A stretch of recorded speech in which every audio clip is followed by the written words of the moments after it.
Perhaps it's the thirst for explanations that drives us to seek out the stories which often defy and go beyond rational comprehension.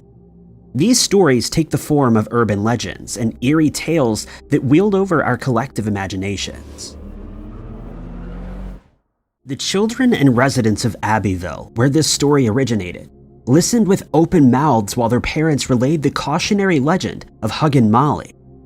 Many legends such as this one have been conjured up to scare the children into behaving. And if you were a child of Abbeville, you knew what a lot of children did not. Being out at night would frighten the hairs off your head. Many variations of the Huggin Molly legend exist. However, only one attribute remains consistent throughout all of these encounters, and that's the presentation of the creepy woman, or rather the phantom. In most of the retellings, Molly is said to stand at 7 feet tall, wearing a black skirt or dress, which flows eerily in the wind, a dark, broad hat, and resembles a rounded cotton ball. Although the exact inception of Huggin Molly is still unknown, the legend remains specific to Abbeville, a town belonging to Alabama in the United States. This sinister tale has made its way through many years. The story was told to children to supposedly prevent them from staying out too late after dark, or from going out at night at all, and it certainly worked for the majority. One of the tales declared that if children were found roaming the streets in the evenings by the entity, the phantom of a woman would appear, chase them down, and hug them firmly before screeching in their ears and letting them go, but never caused any physical harm aside from some leftover ringing in the ears of her victims. It was said that the phantom realized that the children were not her own, and that's why she would decide to let them go. Another variation told the story that Molly had been a teacher at the Southeast Alabama Agricultural School, and all she was trying to do was keep the roaming children safe from harm by averting them from walking the streets during the evening. A nostalgic restaurant was constructed in remembrance of the legend. Huggin Molly's is situated at 129 Kirkland Street, where you may find a vintage-styled eatery which includes an age-old soda fountain. Antique advertisements also adorn the restaurant. A banquet side is also available, where old movie posters can be seen. The start of one of the many stories surrounding Huggin Molly goes as follows. On a cold, dark, rainy night, so bitterly cold, damp, and dark, when even the streetlights won't burn, and the striking of a match refuses to yield the tiniest flame, on nights like this, Huggin Molly comes out of her lair and roams the streets of Abbeville to see who she can find. Huggin Molly is said to stick to the shadows of the night, where lamps and other light sources cannot enhance her true identity. Although she's referred to as a witch, Molly has never been told to bring harm to any of the children she encountered. One tale suggested that Molly was a former resident of Abbeville, and now her ghost walks the roads in search of company. The correct version of the story remains controversial. The various legends depict her as a phantom, a witch, a protector, and a grieving mother. The story persists still to the modern ages. A local resident and the Huggin Molly's restaurant owner, Jimmy Rain of Abbeville, who's resided there for most of his life, claimed that anyone who had grown up in Abbeville would know the legend of Huggin Molly, and if your parents wanted you home after dark, the Huggin Molly story would be told. It seems that the legend is not isolated only to the local children, but to teenagers too. A report was made by Mac Gregory, who was a teenager at the time of his encounter with the lady in black. His story tells that one day he was making his way home from work in the dark, when suddenly he noticed he was being followed. He quickly turned to find a lengthy figure, swallowed in black clothing hidden in the dark shadows. Gregory began to dash home, and the entity sped up too. He was able to see his house nearing and quickened the pace, flying up the steps and getting safely inside. Apparently, Gregory never made a late-night delivery after this encounter, with what was assumed to be Huggin Molly. A local resident of Abbeville, Marion Glover Leonard, recalled how her adult neighbor, James Robert Schell, had a terrifying encounter with Huggin Molly. Schell was only a few yards from his house after discovering he was being followed there by a dark, clothed figure. As the fear set in, Schell sprinted towards the house where his mother materialized at the door, keeping it open and shouting, "Run, Robert, run." It was also speculated that Huggin Molly was not even a ghost or any other paranormal figure at all, but rather was someone dressed up as a scary phantom woman to intentionally scare children and passers-by. This supposition is actually far more terrifying than an otherworldly being. Additionally, Molly was also said to be a human who exhibited supernatural powers, but it's still questionable as to why she would choose to scare the children of Abbeville. Perhaps the theory of Huggin Molly being a protector is the most accurate so far. There have been some reported impersonations of Huggin Molly, one of which was noted a few towns over from Abbeville in Headland, where a man who dressed up as the legendary Molly had initiated some commotion that the local newspaper editor had to publish a warning for the general public. It was stated that some person, dressed in black, had been frightening women and children that walked the streets. The person was reportedly causing the neighborhood dogs to bark constantly throughout the night. It was never clarified if the publication had made any impact on the situation. According to the locals of Abbeville, stories such as Gregory's are still reported to this day.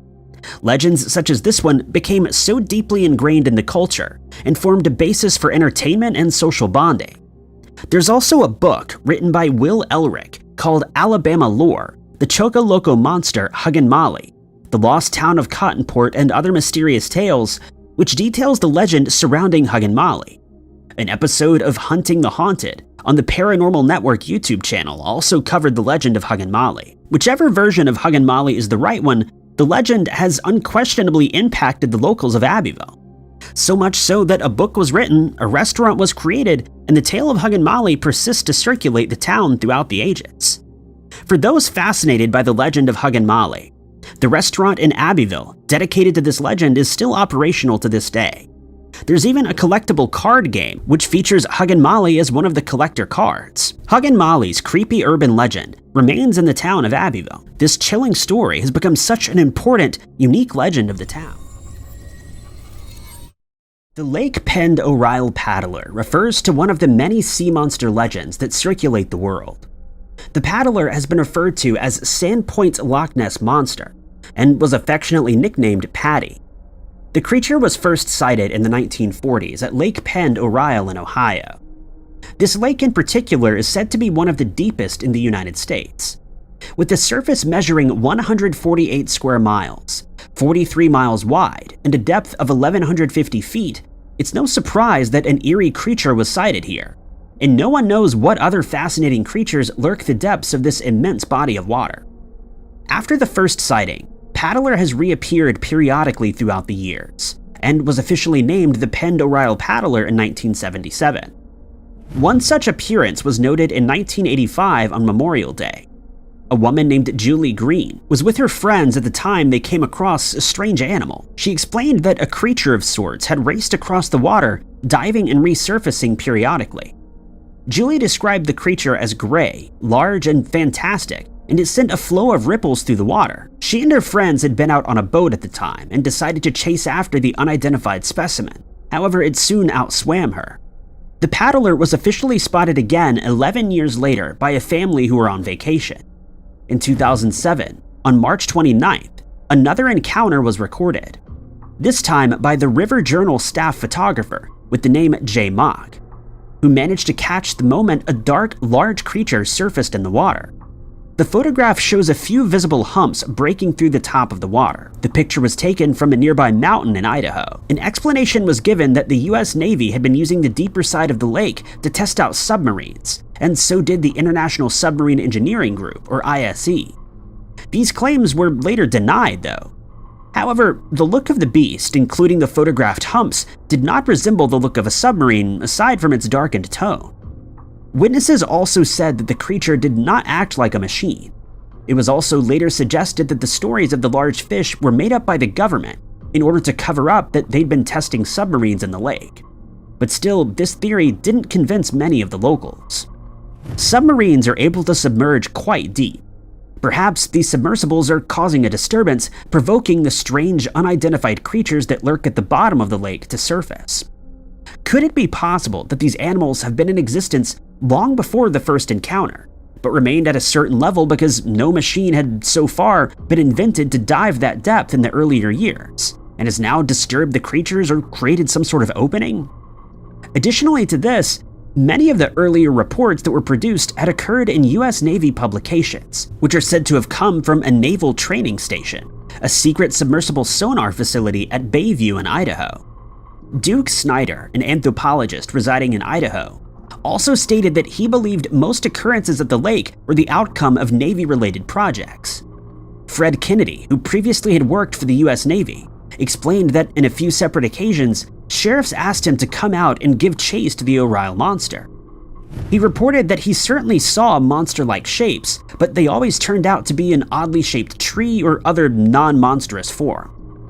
Although many boat owners equipped with sonar facilities have claimed that far larger objects, moving monster-sized figures, have been known to show up on the systems. An analysis was carried out by James R. McLeod, a professor from North Idaho College in 1984.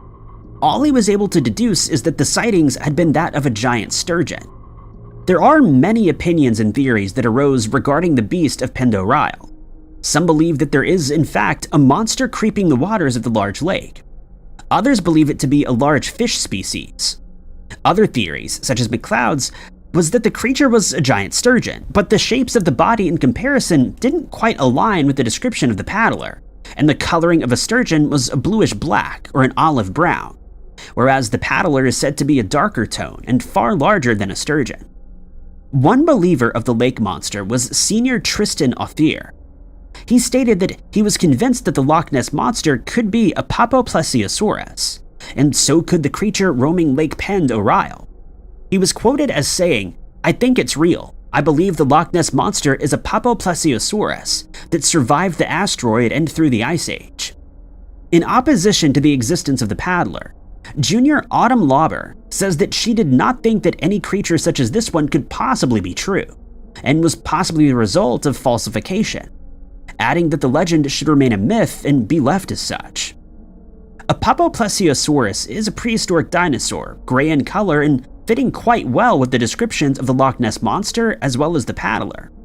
The Plesiosaurus species is known to measure at least 15 feet, equipped with a long neck and a short tail, and relating to the description of the paddler, limbs taking the form of flippers. The recorded size of the ancient aquatic dinosaur is far exceeded by the reported length of the Pend Oreille paddler. Although it may be hard for some to believe that such a dinosaur could still inhabit the Earth, we do still coexist with alligators and crocodiles. A report through the grapevine, said to have come from the government, detailed that while a submarine was mapping the area of the lake and the Green Monarchs, it stumbled across a 30-foot unidentified living creature swimming about in the water. There was even an inspection carried out by the Cryptozoology Club belonging to the Northern Idaho College. They took to questioning the residents and assembling different encounters such as records of immense underwater beings, dark surfacing unidentified objects, and large spots on sonars as well as any claimed sightings. Although the beast is said to not be aggressive towards people, it would still be unnerving to encounter such a large being while out for a swim. The legend of the Lake Pend Oreille paddler is still being told. This peculiar cryptid is said to still be sighted to this day, with some variations around the world. There are many stories that tell the tales of haunted roads, paths, or hiking trails. So many of these ghost stories can be traced to originate in Pennsylvania. One of these stories belongs to what is said to be the most haunted road in Pennsylvania. The road belonging to this urban legend is known as Irwin Road in McCandless, which was a dirt road created in the 1800s, sectioning through a forest. There's very little information known about the background and history of this street. The road is commonly referred to as Blue Mist Road. This roadway is often used by runners as well as hikers. It reaches 2.3 miles with dispersed houses and uninhabited buildings along the sides. The nickname of the road stems from the strange blue mist that coats it at night every so often. Another structure can be found next to the road, which perhaps makes the street even more chilling: a burial ground with stones dating back to the 1700s. Some say that a couple haunts the cemetery there, and suggests that if they come into contact with each other under a full moon, the world as we know it will come to an end. However, another version of this states that the phantoms of a bride and groom can be seen dancing together, but only under a full moon, which is said to be when their headstones are able to touch each other. Their gravestones, which run back to the 1700s, are said to lean towards one another in the graveyard. The couple were said to have been separated by disease, but their love did not dwindle. Another tale tells us that the ghost of a teenage boy also roams the roadway. It's believed that he may have been one of the many people to initiate the rise of the entities, and after doing so, met his demise.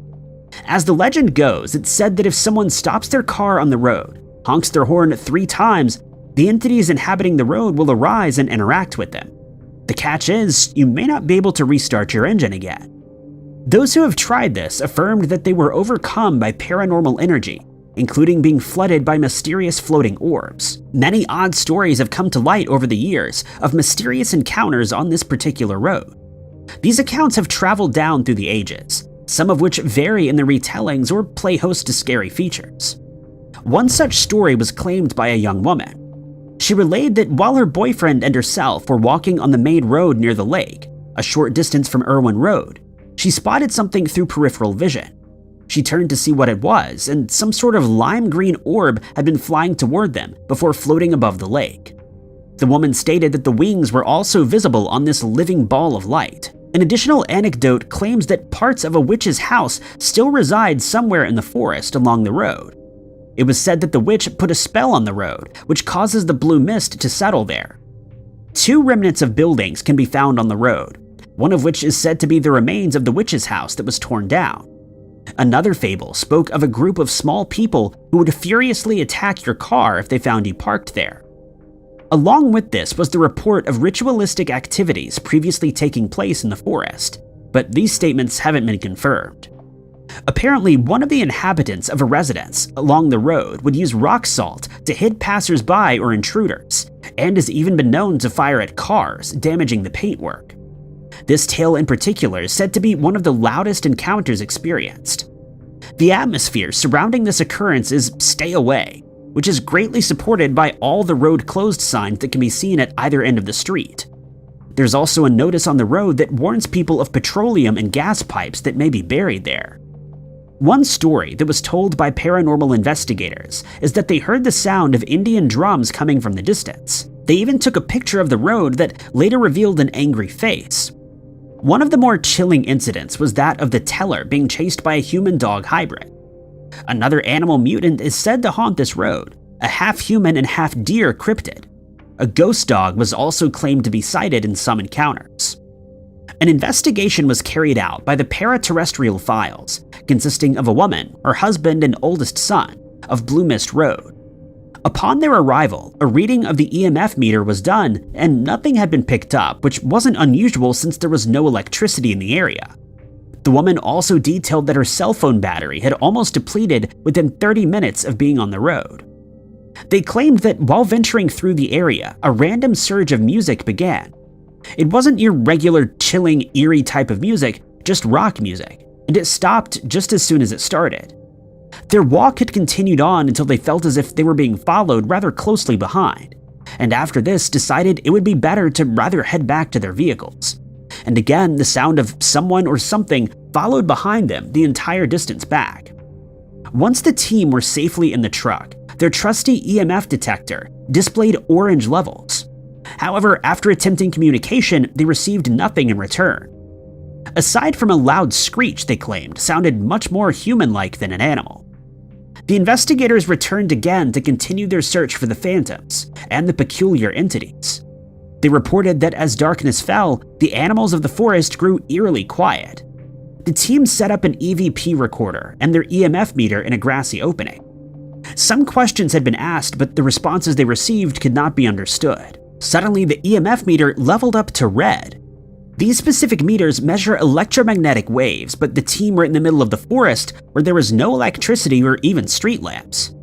A team member asked the question if the spirit wanted them to leave, stating that it should turn the meter red once more, and it did, so the group decided it was best to leave the area.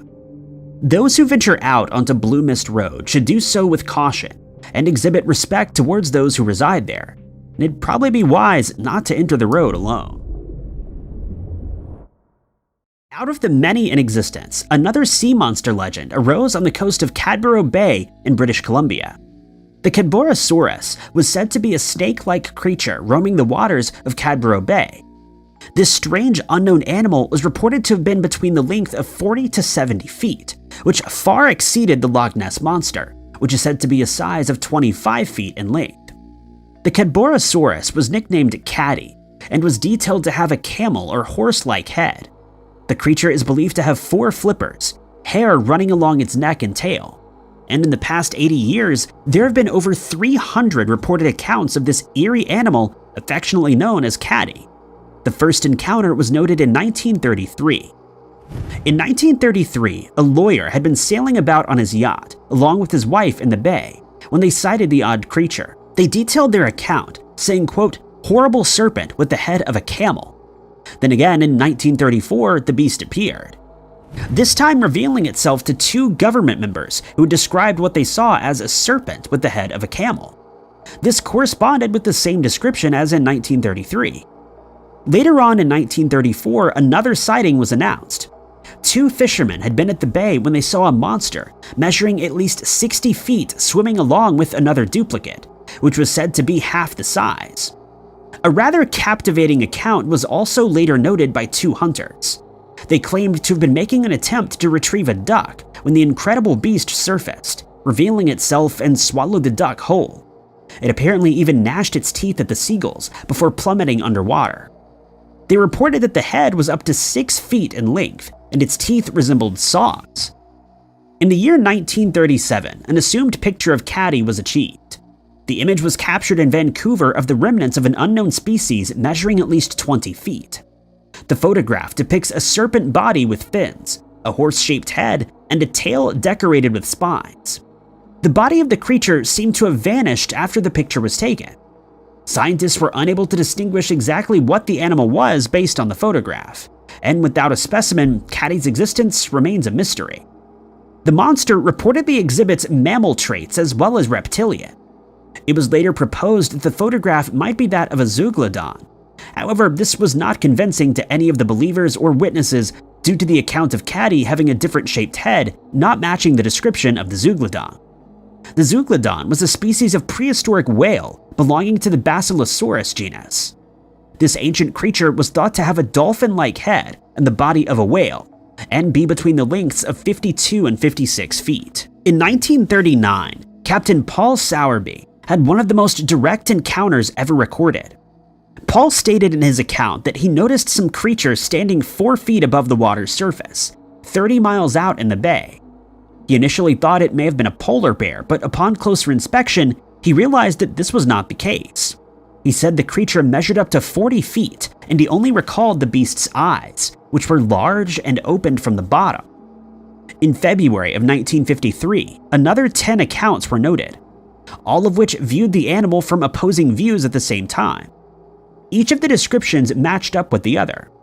W. Hageland declared that he managed to capture what was assumed to be a baby Cadborosaurus in August of 1968. A similar claim was made in July of 1991 by Phyllis Harsh, stating that he snatched up a 2-foot creature resembling Caddy. Then he later released it back into the San Juan Islands water. There have been a few suggestions on what Caddy could possibly be. One theorized that it may be another type of prehistoric whale belonging to the Basilosaurus genus. Still, this depiction did not resemble the description of Caddy. However, another monster called Ogopogo, belonging to Lake Okanagan, is said to have a similar resemblance to that of the Basilosaurus. Another speculation explained away the monster. In 1943, Inspector Owens and Sergeant Jack Russell mentioned seeing the head of a horse on the body of a serpent trailing through the water. They peered at it through binoculars and came to realize that the monster was in fact a large bull sea lion, with more than 6 sea lions trailing behind it. It was suggested that the Cadboro Bay monster could be a large oarfish, which can reach up to 65.6 feet. The red fin on the head of the oarfish as well as along the back may resemble the head of a horse. Some of the features, though, did not truly capture the look of the Cadborosaurus. A club known as the British Columbia Scientific Cryptozoology Club, or BCSCC, are set in proving the existence of legends such as the Cadborosaurus. The group has stated that there are different accounts that detail the creature as more mammalian, and the opposing describing it as reptilian. But they've listened to many different accounts and decided that the mammal creature was more suited to the Cadborosaurus title. The BCSCC established cameras in calculated areas to capture an image of these elusive creatures. One of these points, with the camera being deployed since 1999, was at Deep Cove. The more modern camera setups run 24/7. It's not been made clear if any photographs have yet been captured of Caddy. A video was recorded by a fisherman named Kelly Nash in 2009. The video, however, was disregarded due to poor quality, but the BCSCC pursued the research anyway. A member of the British Columbia Scientific Cryptozoology Club, Kirk, stated that they were not trying to prove any legend, myth, or fantasy animal to anyone, but rather do it solely for their own pleasure. It would be interesting to see what they uncover regarding this sea monster and other supposed fantasy creatures. The Cadborosaurus has become such a beloved urban legend that a statue was erected in the playground of Euro Park. The legend of Caddy still fascinates the enthusiasts of the mysterious world of fantastic creatures. Even though the Cadborosaurus seems to be a placid being, it would still be rather chilling to encounter such an immense creature while out for a swim or sail. Japan is home to many incredible urban legends and fantasy animals. Japan's traditional stories have often assigned magical powers and otherworldly capabilities to the animal kingdom. One of the more certainly strange legends is that of the Jimenken. The Jimenken makes up part of Japan's yokai. Yokai refers to the list of ghosts, monsters, spirits, and legendary creatures. Yokai has been deeply ingrained within the folklore of Japan for centuries. Its popularity saw a rise during the Art Edo period. An early example of the yokai art, coming from the 16th century, is the Hyaki Yagyozu, portraying a collection of legendary monsters. The Jimenken refers to a creature resembling a human-faced dog. The story dates back to the Edo era from 1603 to 1868. Accounts of the creature have been described as looking like scruffy street dogs with a tucked-in tail. However, a closer look reveals that the assumed dog has a human face, with sorrowful, shadowy eyes, and to top it off, a set of human teeth. The legend says that the Jimenken has the power of speech. If neared by a person, the creature will simply say, "Leave me alone." Even this on its own is quite chilling. The beasts were assumed to be a warning or an ill indication. However, it's said that if bitten by one of these creatures, the onlooker may be turned into one of the oddities. Many sightings of the Jimenken were reported during the Edo era. They were observed by many locals, usually in the evening hours. A book was written with the Jimenken as a star character by a historian named Ishizuka Hokaishi. The book was titled Gaiden Bunbun Shuyo. The story takes place in 1810 in Edo, where Jimenken was born.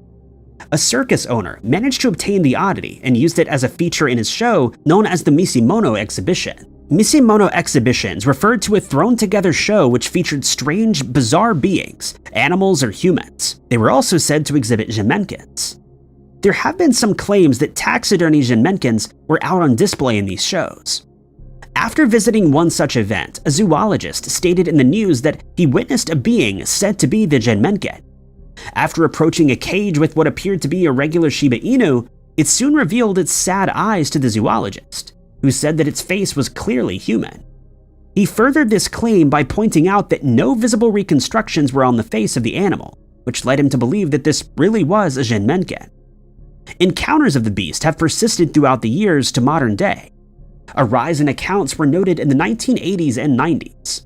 These meetings often occurred when the witnesses were taking out garbage, where the creature would be rummaging through existing trash.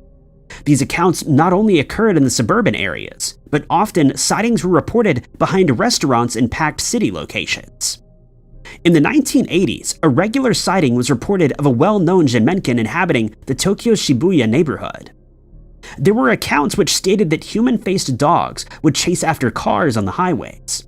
Some of these stories also said that the dogs would overtake the vehicles and look back at drivers to reveal their human face, sending chills down their spines, and have blamed them for causing traffic-related incidents over the years. Some versions even state that the Jimenken were once people that lost their lives on the highways and were regenerated as the oddities that now roam the roads and streets of busy locations. Another ability of the beasts is that they're reportedly able to reach a speed of 60 miles per hour. According to some encounters, the ominous creatures are said to release a loud shrieking noise. These stories all seem to line up with each other, though there are some skeptics who give rational reasoning behind what the Jimenken may be. One such suggestion is that the dogs are the consequence of biological experiments gone wrong. Another proposal is that Japanese macaques are being mistaken for human-faced dogs. However, it's doubtful that the macaques or other primates are able to reach up to such an incredible speed. It's believed that the legend of the Jemenken was another tale told to keep children indoors during the night, or they may run into the terrifying creature which may haunt their dreams as they sleep, cause general unease, or possibly turn them into a Jemenken. These strange beings are said to not bring harm to those who encounter them, nor do they harbor mischievous behavior, except for perhaps insulting the ones who come across or get too close to it before running off. The Jemenken is mentioned and described in a book by Michael Dillon Foster titled The Book of Yokai, Mysterious Creatures of Japanese Folklore, which also details many more of the irregular inhabitants of the Japanese tales. Foster's writings state that the words the creature is initially known to utter may vary in some cases, with one variation being, quote, "What do you think you're looking at?" Stories such as the Jemenken have been told for many centuries through Japanese folklore. Many artistic renderings have been produced depicting all the incredible yokai creatures, including the incredibly strange Jemenken. A particularly odd artwork was done by Shayla Hall, titled Jemenken, Man-Faced Dog. This legend is still known to linger in the urban and suburban streets of Japan. Hawaii is a place that most people would love to visit one day, and those who have had the pleasure of visiting this beautiful archipelago tell of a beautiful sunset at the beach, friendly locals who welcome them with open arms, delicious dining experiences, and being educated in a culture that holds itself very proud. When we think of Hawaii, most of us envision surfing, Hawaiian shorts, beautiful beaches and leis, which are floral wreaths that are usually worn around the neck, symbolizing friendship, love, and warm greetings. But as with most places in the world, the island also has its dark side when it comes to culture. And one of the best known folklore tales is that of the Hukai Po, also known as the Night Marchers. Although the legend was only recounted on paper in 1883, the legend of the Night Marchers has been told in Hawaii since long before that, when a strict caste system known as kapu system was still in place. This meant that a person's social class was determined by the family that you were born into.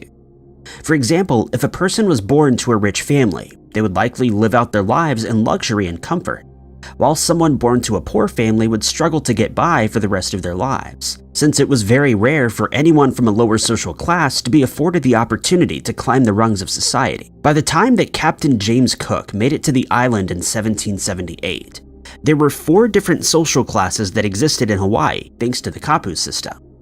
The first was the ruling upper class called the Ali'i, which was made up of tribal chiefs and kings who were believed to have been sent by the gods. They would oversee specific areas in the island based on their family names and their ability to rule as was required. The second class was called the Kahuna, who were the holy men that oversaw sacred rituals. But this class also included those who were masters at their craft, including medical knowledge, management of natural resources, and advancements in technology. Thirdly, there was the largest social class called the Maka'ainana. These were the people who worked the land, fishing for food, farming land for crops, and working hard to provide for not only their families, but the chiefs in the ruling Ali'i class. And lastly, there was the Kawa social class. These were people who were thought to be of virtually no importance since they were criminals and prisoners of war that were all but cast out of Hawaiian society.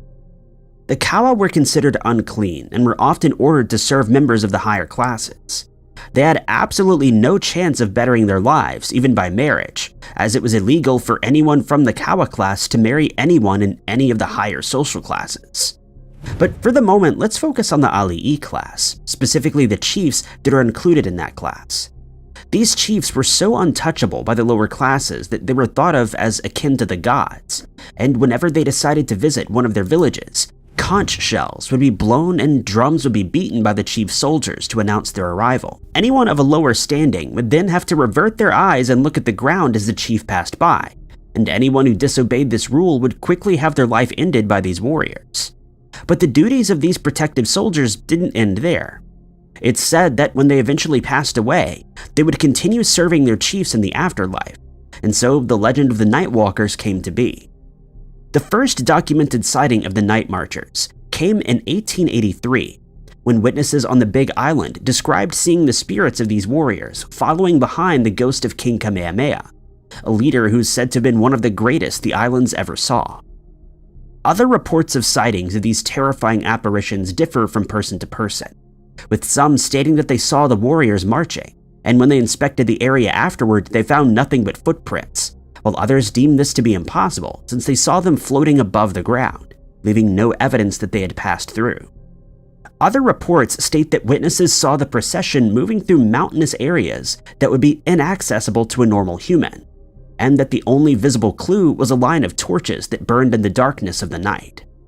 But there's one aspect of this tale that everyone in the know agrees on, namely that if you were to spot the night marchers or hear their drums and chants, known as Oreilles, you would do well to keep your distance, and if this is not possible, to lie on the ground and avoid all eye contact until they've passed, or you'll face a very unfortunate end. If you're spotted by the Hukai Po, however, you may have a chance to escape if one of these specters recognizes you as one of their descendants, in which case they'll pass by without incident.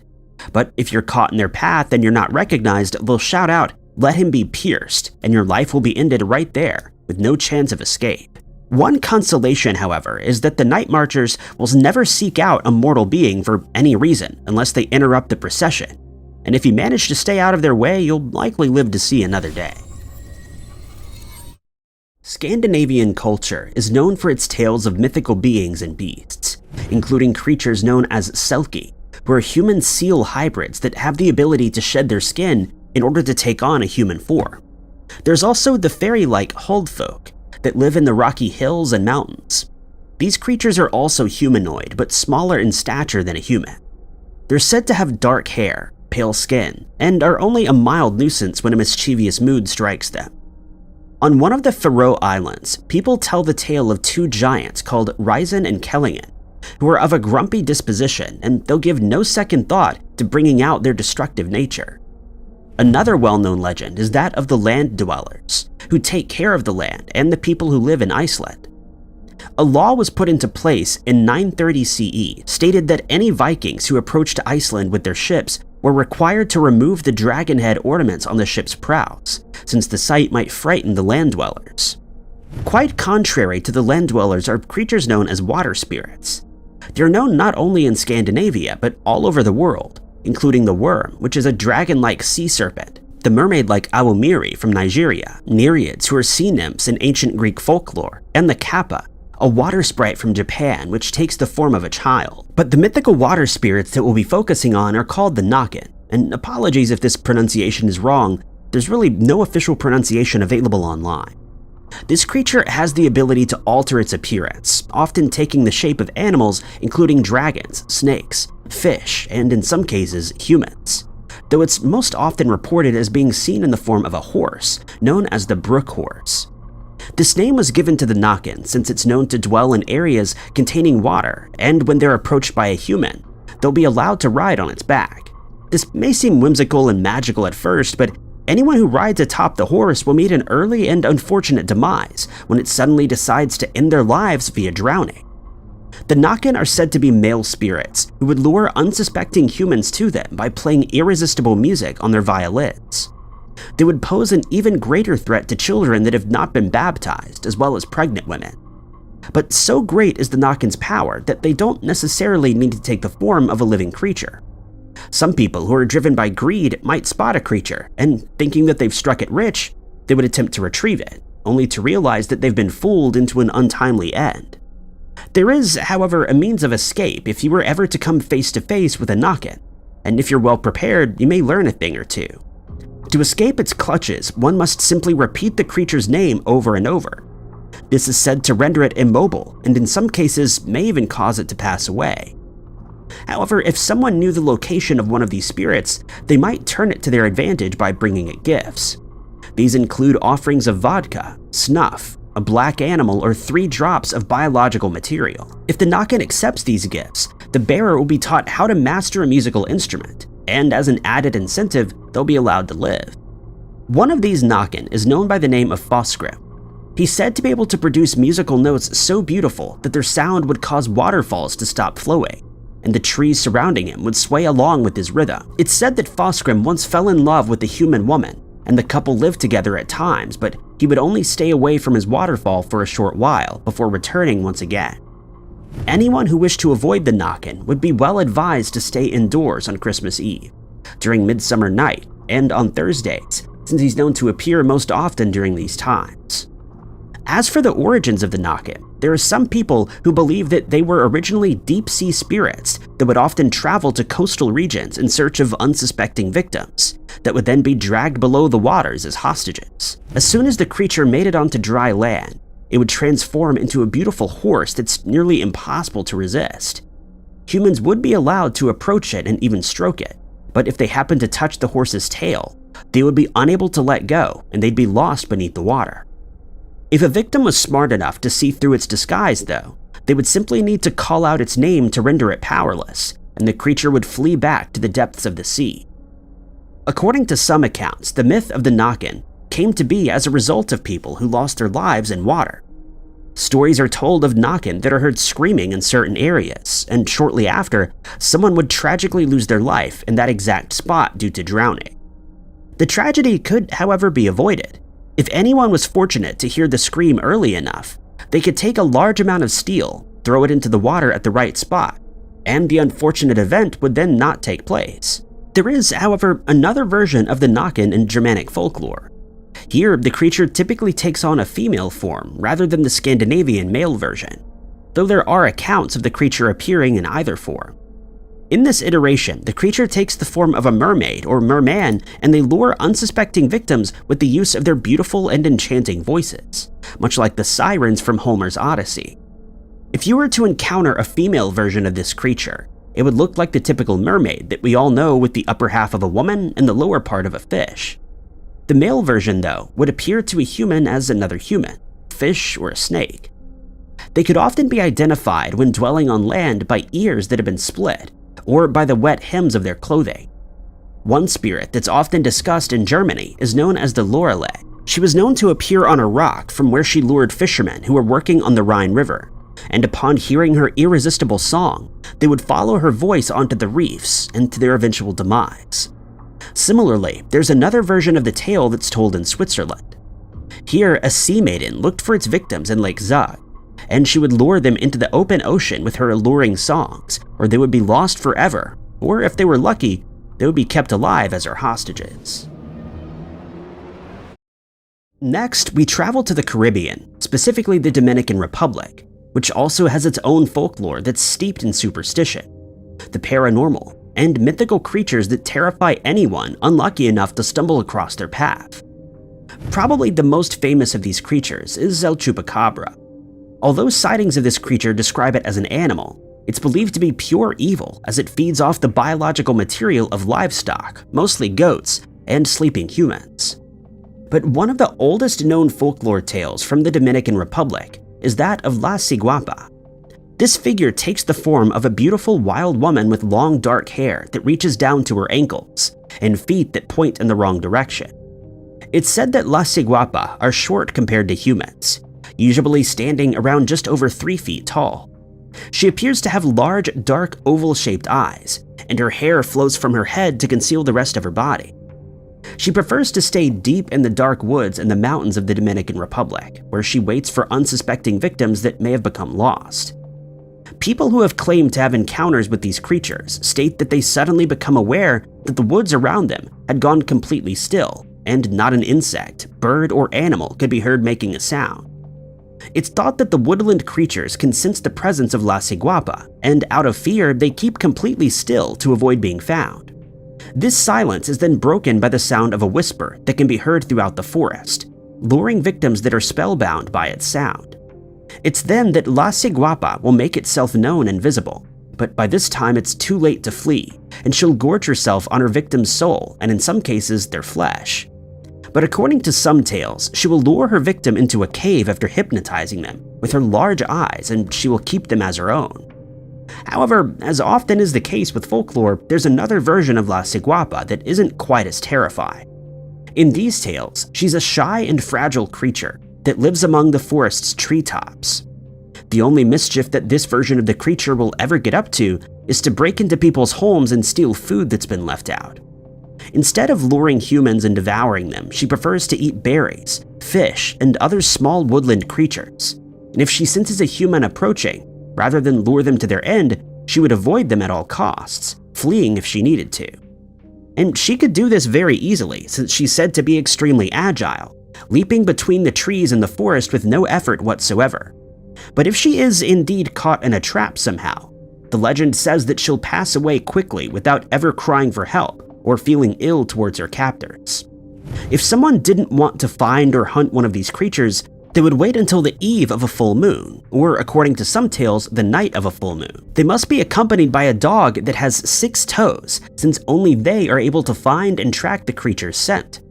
The dog can then hunt the creature down and it can be captured. If this is successfully done, however, the La Ciguapa will pass away within 3 days of her capture, due to the sadness caused by her freedom being taken away.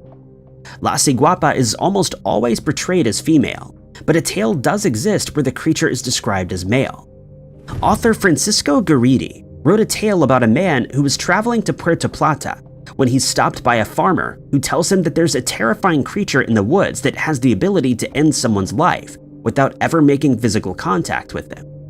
The man is startled by the farmer's story, and he asks what this creature is called, to which he replies La Ciguapa. The man then asks the farmer if he had any work for him, and the farmer took him into his home to work on the farm, which lay halfway between a mountain and a river. One of the farmer's daughters fell in love with the traveler, and soon they became a couple. For the next 3 months, they would spend as much time in each other's company as possible, and one day they went down to the river to get some water.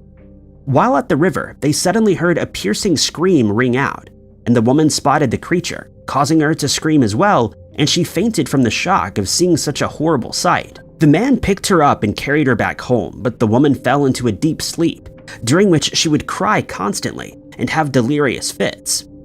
3 days after their encounter with La Ciguapa, the woman passed away, having only woken up once to talk to her partner. The tale explains that the La Ciguapa creates a connection with the person that they're jealous of, and this causes their eventual demise. When a male La Ciguapa becomes jealous of a woman who is part of a couple, she alone will lose her life, but if a female La Ciguapa becomes jealous of a man, both people who are part of the couple will pass away. The most distinctive feature of the La Ciguapa is their backward feet, but this feature is hardly unique to this creature, as many ghost stories from all over the world tell of beings that have feet that point in the wrong direction, and in many cases, this is the only way to recognize that they aren't human. Some people believe that they have this feature because it would make them impossible to track by their footprints alone. Most people believe that the La Ciguapa is one that was made up to prevent children from entering the forest on their own. But there are many who insist that the creature does really exist, since many have claimed to have actual encounters with them. It's hard to define exactly what a Bogart is. What is certain, however, is that it's a term that was coined in England in the 19th century. However, it was used to describe a range of creatures, including ghosts, phantom dogs with the ability to change their shape, and any unidentified creature that was seen as supernatural. There is, however, one tale that's more specific, and it describes that creature in more detail. In this story, a young boy who lives in Lancashire is sitting in church during an evening service, but finds the proceedings extremely boring.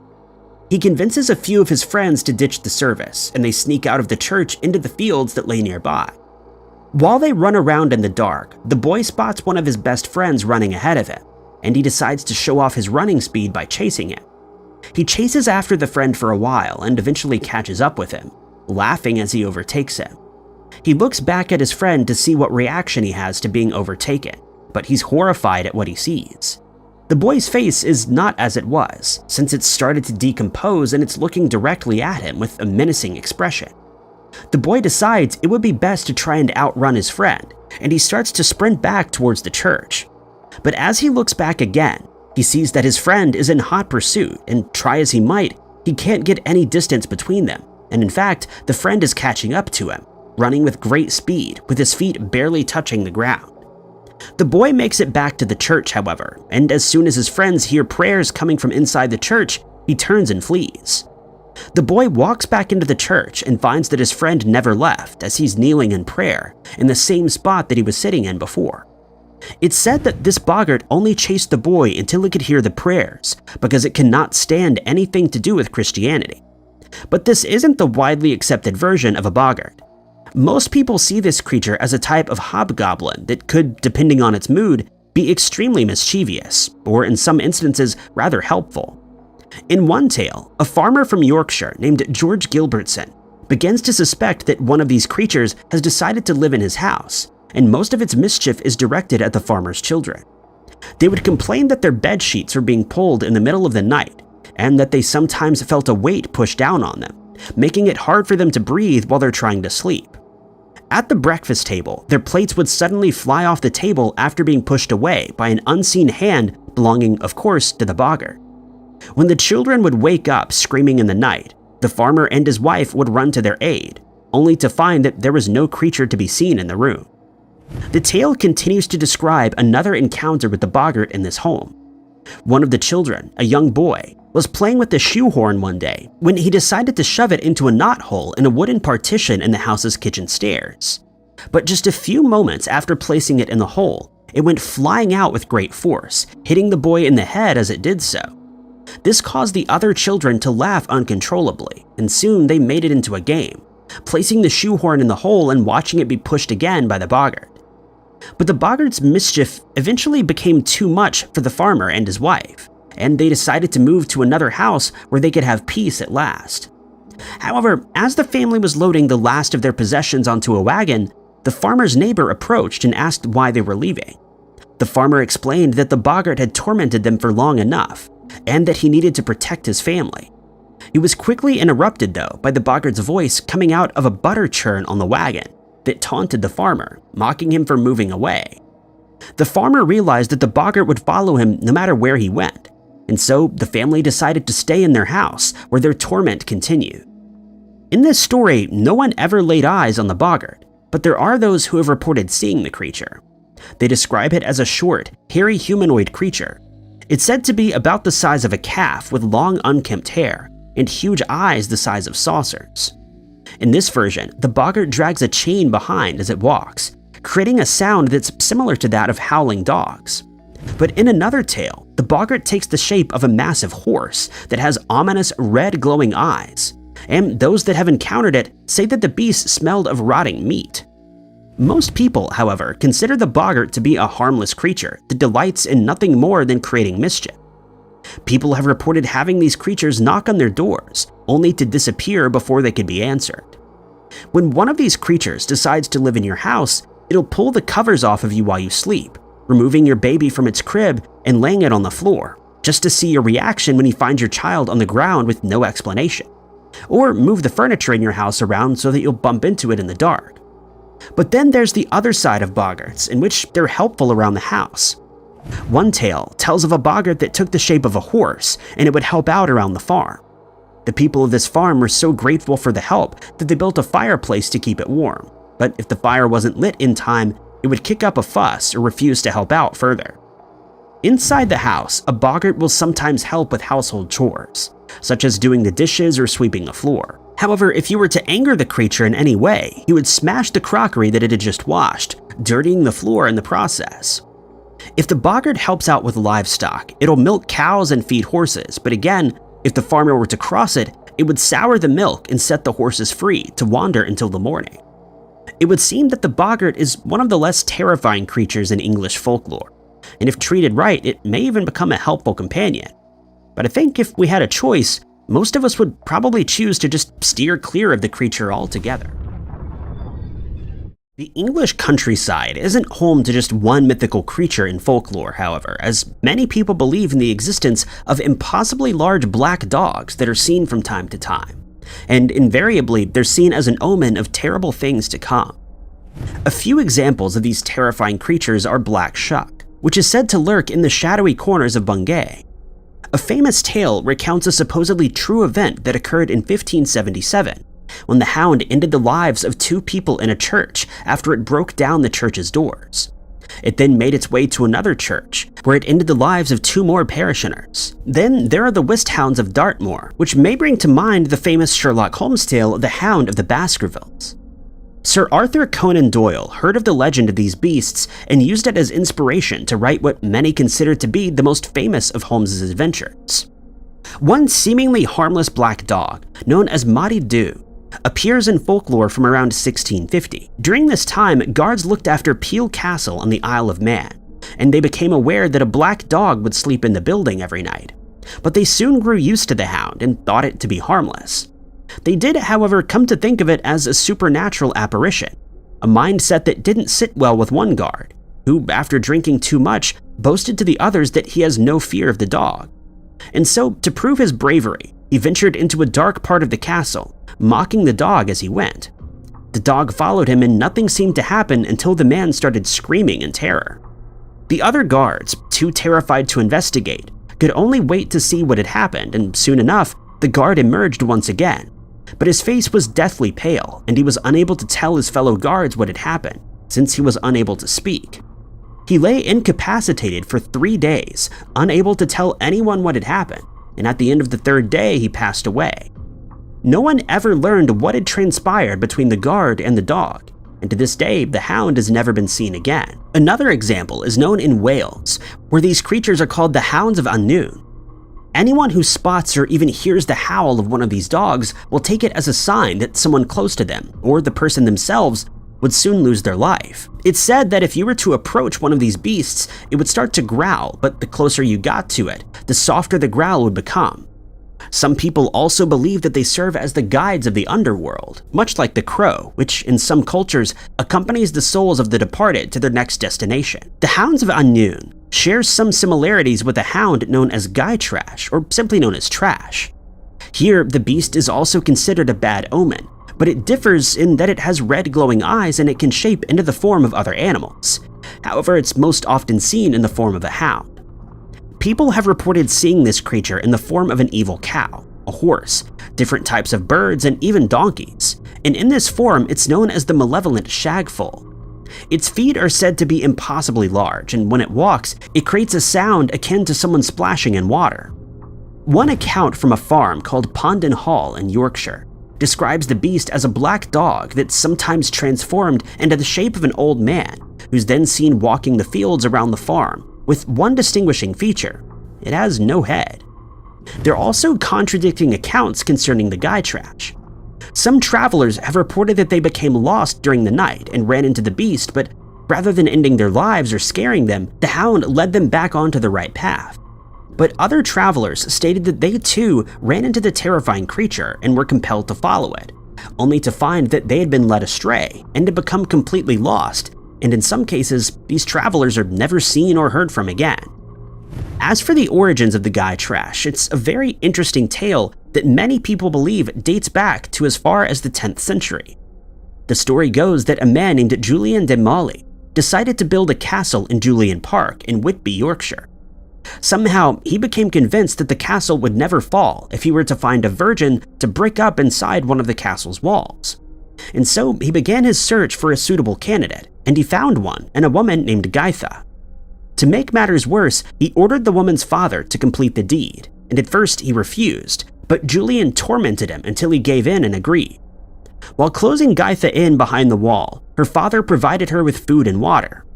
Just before the wall was completed, Julian realized that the woman may become bored after a while, and so he gave her a spinning wheel and some yarn to keep her busy during the unending captivity.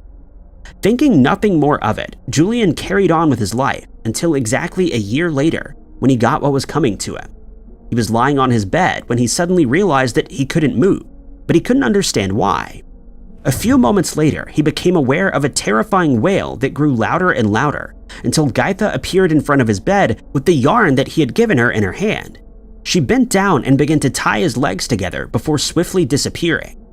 The yarn also disappeared, but its effects remained, and Julian lost the use of his legs. This would continue to happen on the same day every year, with Gaitha appearing each time and binding his legs further with each visit. Eventually, she had completely tied his legs together, and so she moved further up his body, winding the yarn around him each year. This continued until Julian became completely paralyzed, and with the final tie of the yarn, he passed away. On that very night, Guy Trash was seen for the very first time, and the tale was told that it is in fact the spirit of Julian that appears in the form of a large black dog that brings bad tidings to all who cross its path. Sightings of ethereal black dogs are still reported in England today. And although most people shrug these tales off as nothing more than childish stories, there are many who hold a firm belief that these creatures really do exist. The National UFO Reporting Center in 2022 saw a 4% rise in unidentified flying object sightings in New York. Residents of New York have started submitting images to the center in order to gain support for their claims. During 2022, the reporting center got 28 sightings documented, which is up from the 27 reports from 2021. Along with these cases came the photographic evidence. With many out-of-focus images suggesting that extraterrestrials are real, that question still remains a mystery. But they do come along with witness accounts. Manhattan saw the highest reports of up-close encounters with UFOs, which included a number of 13 separate reports. One such case occurred on the 4th of February around 5:30 p.m., outside of a skyscraper building. A motorist took a series of 4 images of the Empire State Building while waiting for the traffic light to turn green. While reviewing these images later on, he noticed 6 orbs in 2 of the images in different positions. He stated that he didn't see these orbs before because the glare of the building was far too bright. He furthered this by saying that no one on the ground would have noticed such objects. On the East River, on June 18th, another strange object was seen. This time, it appeared that there were 2 changing objects which remained together throughout the encounter. This occurred before 8 p.m. The person who posted this explained that their father had been the first to see the objects and initially believed that they were runaway balloons. The poster did not think that these objects resembled balloons, and they also did something strange. The sides of the objects would light up and move along strangely. Another incident occurred in Manhattan on August 23rd around 6:30 p.m. It was reported by a man and his wife and their 2-year-old son. The family were in the southernmost part of Central Park when they noticed a boomerang-shaped object moving across the sky. He details it as large and silent, and moving very easily and smoothly. It had been above the clouds but was still visible to the naked eye. It did not resemble a modern aircraft or airplane. According to the man who reported this, no one else in the park seemed to take note of it. That's how silent it was. Another witness revealed her encounter from Queens on the morning of the 12th of September. She managed to get a few images and stated that the object in question was moving in different directions, and then hovered a few minutes, and it was quite clearly not an airplane. Queens found that they had 6 strange encounters, whereas Brooklyn had 4. Staten Island reported 3 accounts of supposed extraterrestrial contact, with the Bronx having 2. 167 reports of alien aircraft made their way into documentation in the year of 2022, as stated by the National UFO Reporting Center. In New Jersey, a total of 72 unidentified flying objects were sighted, which is less than the previous year at 76 sightings total. A resident of the Hamilton Township also had their own experience of extraterrestrial life. It was on the 24th of September, around 7:40 p.m., when they'd seen an odd light moving across the sky, going from west to east. They also reported that a haze could be seen around it, and it left a trail. An image of this incident was also archived. The picture shows rays emitting from a central point much like the sun, but only one side of it trails in the incredibly clear night sky. Another claim was made by a resident of Port Washington. They said that a strange swirling noise was heard and upon investigating, found a strange object of unknown origin, moving in an erratic manner outside of the house. The moment they tried to record it, it was gone. An orange row of lights was reported in Salem. The lights seemed to disappear when 2 other crafts of non-alien origin entered the airspace. In Van Etten, a light with a circular ring around it was spotted. A smaller light then appeared separately from the initial one and flew around it. Another encounter was documented in Sound Beach when a resident saw a golden ring from the outside of their window. It was reported that a low humming sound was emitted from this unidentified object. When the residents went outside to take a better look, it appeared that the lights on the object changed and resembled a spider with light trailing behind. Another low rumble was heard in the night sky in Guilderland. The reporter found that a disc-like object was stationed overhead. They claimed that this aircraft was about 100 feet in diameter and had a green light equipped beneath it. A more eerie encounter came from Kew Gardens. The report stated that aliens were in the apartment and claimed to move and phase through people and furniture. Port Jefferson found 2 people out walking their dogs when a white orb came floating past and split into 3 different individuals before disappearing entirely. 2 square aircraft, which were black in color, were spotted in South New York. They had no lights and made no sound. According to the reporter, the objects flew low and then rose straight up, floating mysteriously above the ground for a few feet before disappearing entirely. Another strangely shaped object was witnessed in Hudson. It was a silhouette of a large triangle. It was reported as being 500 to 800 feet in the air. It was moving slowly and made no noise. It was detailed to emit a red light and was about the size of a football field. A Binghamton resident documented having seen an orange light which quickly sped up and climbed to 10,000 feet after being noticed. This aircraft appeared twice more in the exact same area, with an unspecified amount of time in between. The next times it returned, it exhibited the same behavior as the first encounter.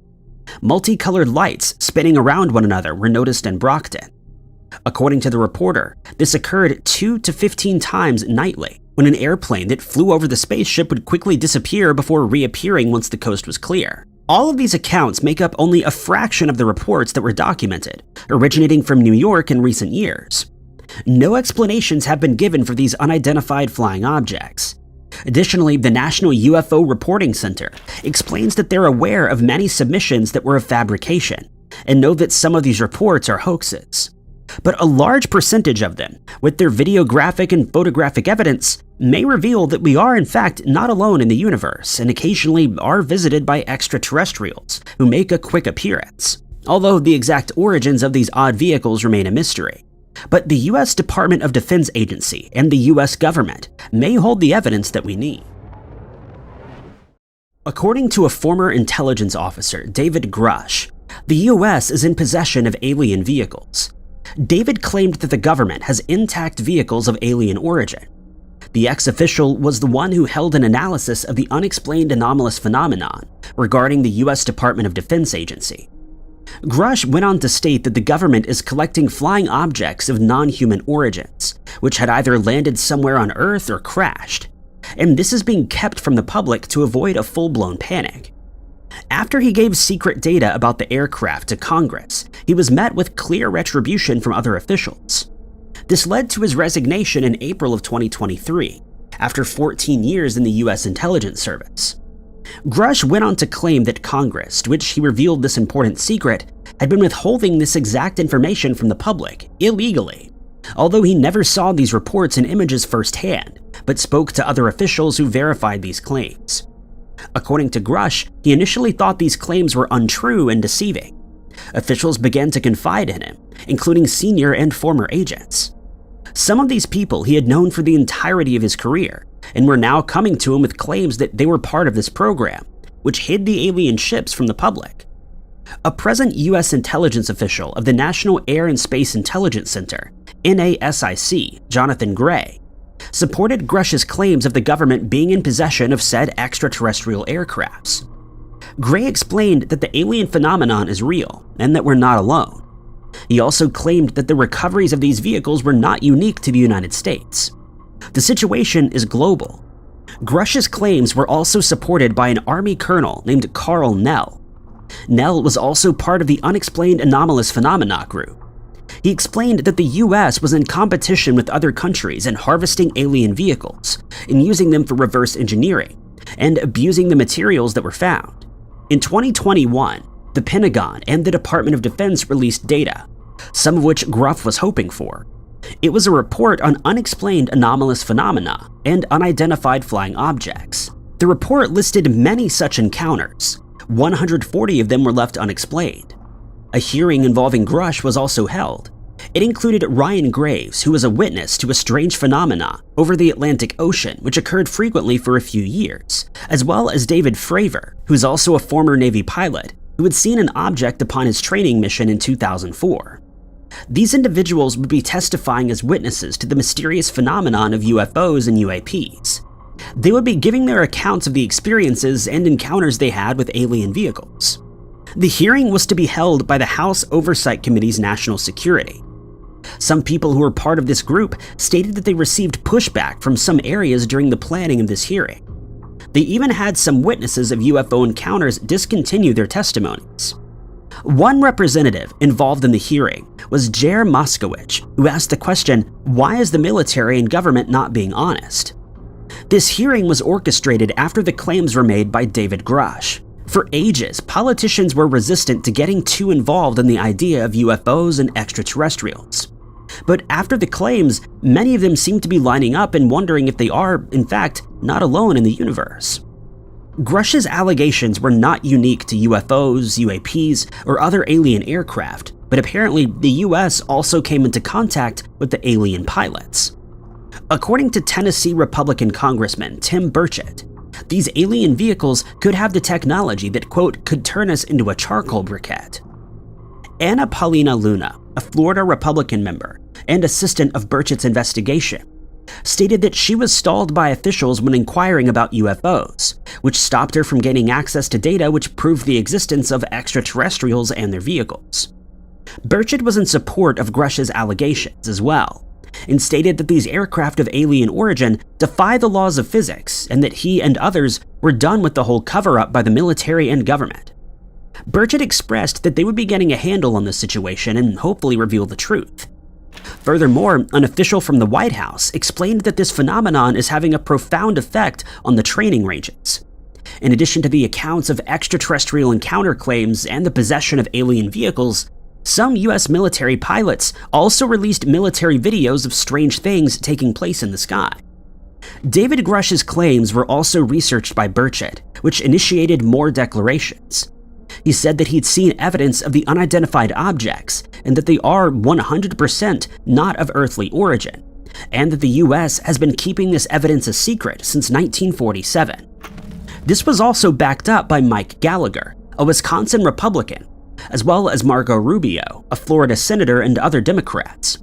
Josh Hawley has also made claims which stated that the US has been downplaying the amount of unidentified flying object sightings for a rather long time. The influx of politicians wanting to know more about the UFO topic puts forward the idea that they've reached a point where a corner has been turned, in terms of believing that extraterrestrials may exist. It was proposed by Pope that the inclination of Republicans and Democrats to research into UFOs suggests that they may suspect some kind of information to be the truth, if not all of it. He furthered this by saying that he would not believe they would go all in if they were not entirely sure of these claims themselves. Should these objects turn out to just be drones, it would be quite embarrassing for these Republicans, so they would have to be rather believing this information to investigate it further, risking shame and backlash. In June of 2021, the report from the Office of the Director of National Intelligence stated that between 2004 and 2021, 144 encounters between pilots in the military and unexplained anomalous phenomena were found. 80 of these were seen on various sensors. Only one of these 144 reports was explained, claiming that it had been a deflating balloon. In July of 2022, the Pentagon created an all-domain anomaly resolution office with the task of tracking unexplained anomalous phenomena and unidentified flying objects. And in December of 2022, this office claimed to have gotten several hundred recent accounts of UFO sightings. But no other evidence has since come to light. A NASA spokesman stated that NASA was in search of extraterrestrial life forms in the universe, but had not yet come across any significant evidence that leads to the existence of aliens or unidentified objects. But if many officials made claims, along with Grush, it'd be hard to ignore the idea that there are such beings and aircraft, which are being kept under wraps and continuously excused. In the early months of 2023, many reports of unidentified flying objects made their way onto the news. Some residents of the state claimed to have seen UFOs in the sky during the day as well as the night. One such case came from El Paso in Texas. The occurrence took place above a Whataburger in El Paso on North Zaragoza Road. An Instagram account called FitFam El Paso released a video of what appears to be an unidentified flying object hovering above the Whataburger. It was taken on the user's drive, which was in the early evening. The user was busy recording the Whataburger on North Zaragoza Road when suddenly a series of flickering lights appeared. One of the followers believed that FitFam may have accidentally recorded an alien craft. The lights begin to flicker upon flying over the building. The lights appear to be arranged in a circular formation, consistent with that of a standard alien spaceship. One person who had seen this video, called Don't Mess with Texas, said that they had seen a documentary where the lights present on alien craft would begin to flicker when passing over electricity, possibly electricity in larger quantities in one particular area. The video gained a lot of comments. Some of them were against the idea of an alien invasion and stated matter-of-factly that the lights were the result of some sort of electrical issue or disturbance, whereas others believed it was a vehicle of alien origin. Another incident occurred in July of 2023. Kristen Allen had been driving with her daughter, who she was taking to gymnastics classes. While driving, Allen saw an unidentified object trailing across the sky and quickly took out her phone to record the phenomena. The object was heading south along Belverde Road in the northern area of San Antonio. The video was captured after 5 p.m. while the sun was setting. Allen said that it appeared to be heading straight down but was also far away. She sent the video through to her husband, Ryan, who posted it to social media. And soon they found that friends who were on Ryan's media had witnessed the same thing. A woman by the name of Samantha Gonzalez managed to get a picture of it in Hollywood Park, in the northern region of San Antonio. This strange object could be seen all the way to Hondo. Christina Alexis captured her video there, which was 60 miles away. The object appeared to be glowing red in her video clip. Kristen's husband, Ryan Allen, stated that the further west you went in, the more visible the object would become. Their sons, Gage and Trace, believed it to be some sort of missile or perhaps a plane. But according to a route on FlightAware, Flight 747-8 Lufthansa had been scheduled at the time of Allen's reporting, but it's still undetermined whether or not the object was an airplane. In hopes of a more intense analysis, the Allens planned to send through their video. Another unidentified object was spotted in San Antonio in the previous year in the month of September. Dan Paul, a project manager, captured videos with his iPhone in the Terramont area. This neighborhood is found on the northwestern side of Babcock Road. Paul explained that the strange object trailed across the sky, hovered further above one of the houses, lifted up, and then disappeared. It's difficult to see what the object is in the video, but based on the activity of the unidentified aircraft, many believe it to be a UFO, piloted by an extraterrestrial not of this world. In Round Rock, Texas in 2022, another encounter was documented. Gus McGive was walking with Kyle Gomez in the north area of Austin in Brushy Creek near Cat Hollow in Round Rock. In the video, there appear to be 5 lights in a circular formation hovering across the sky. At the same time, another person witnessed the exact same thing. Emily White was in Cedar Park near Brushy Creek when she also managed to get a video clip of the lights. She claimed many lights were clustering together and initially thought it was a helicopter or a plane. McGiven explained that he never believed in UFOs or extraterrestrial life forms, but after this incident, he just might. Lubbock, Texas has over 500 reports of unidentified object sightings, according to the National UFO Reporting Center, ever since they began recording these encounters in 1998. With the inclusion of cities surrounding Lubbock, that number quickly rose to 73. On the 11th of September 2022, a V-shaped object was seen equipped with up to 10 lights. It was heading in a southerly direction over Lubbock. In the previous year in August, a disc-shaped aircraft was spotted.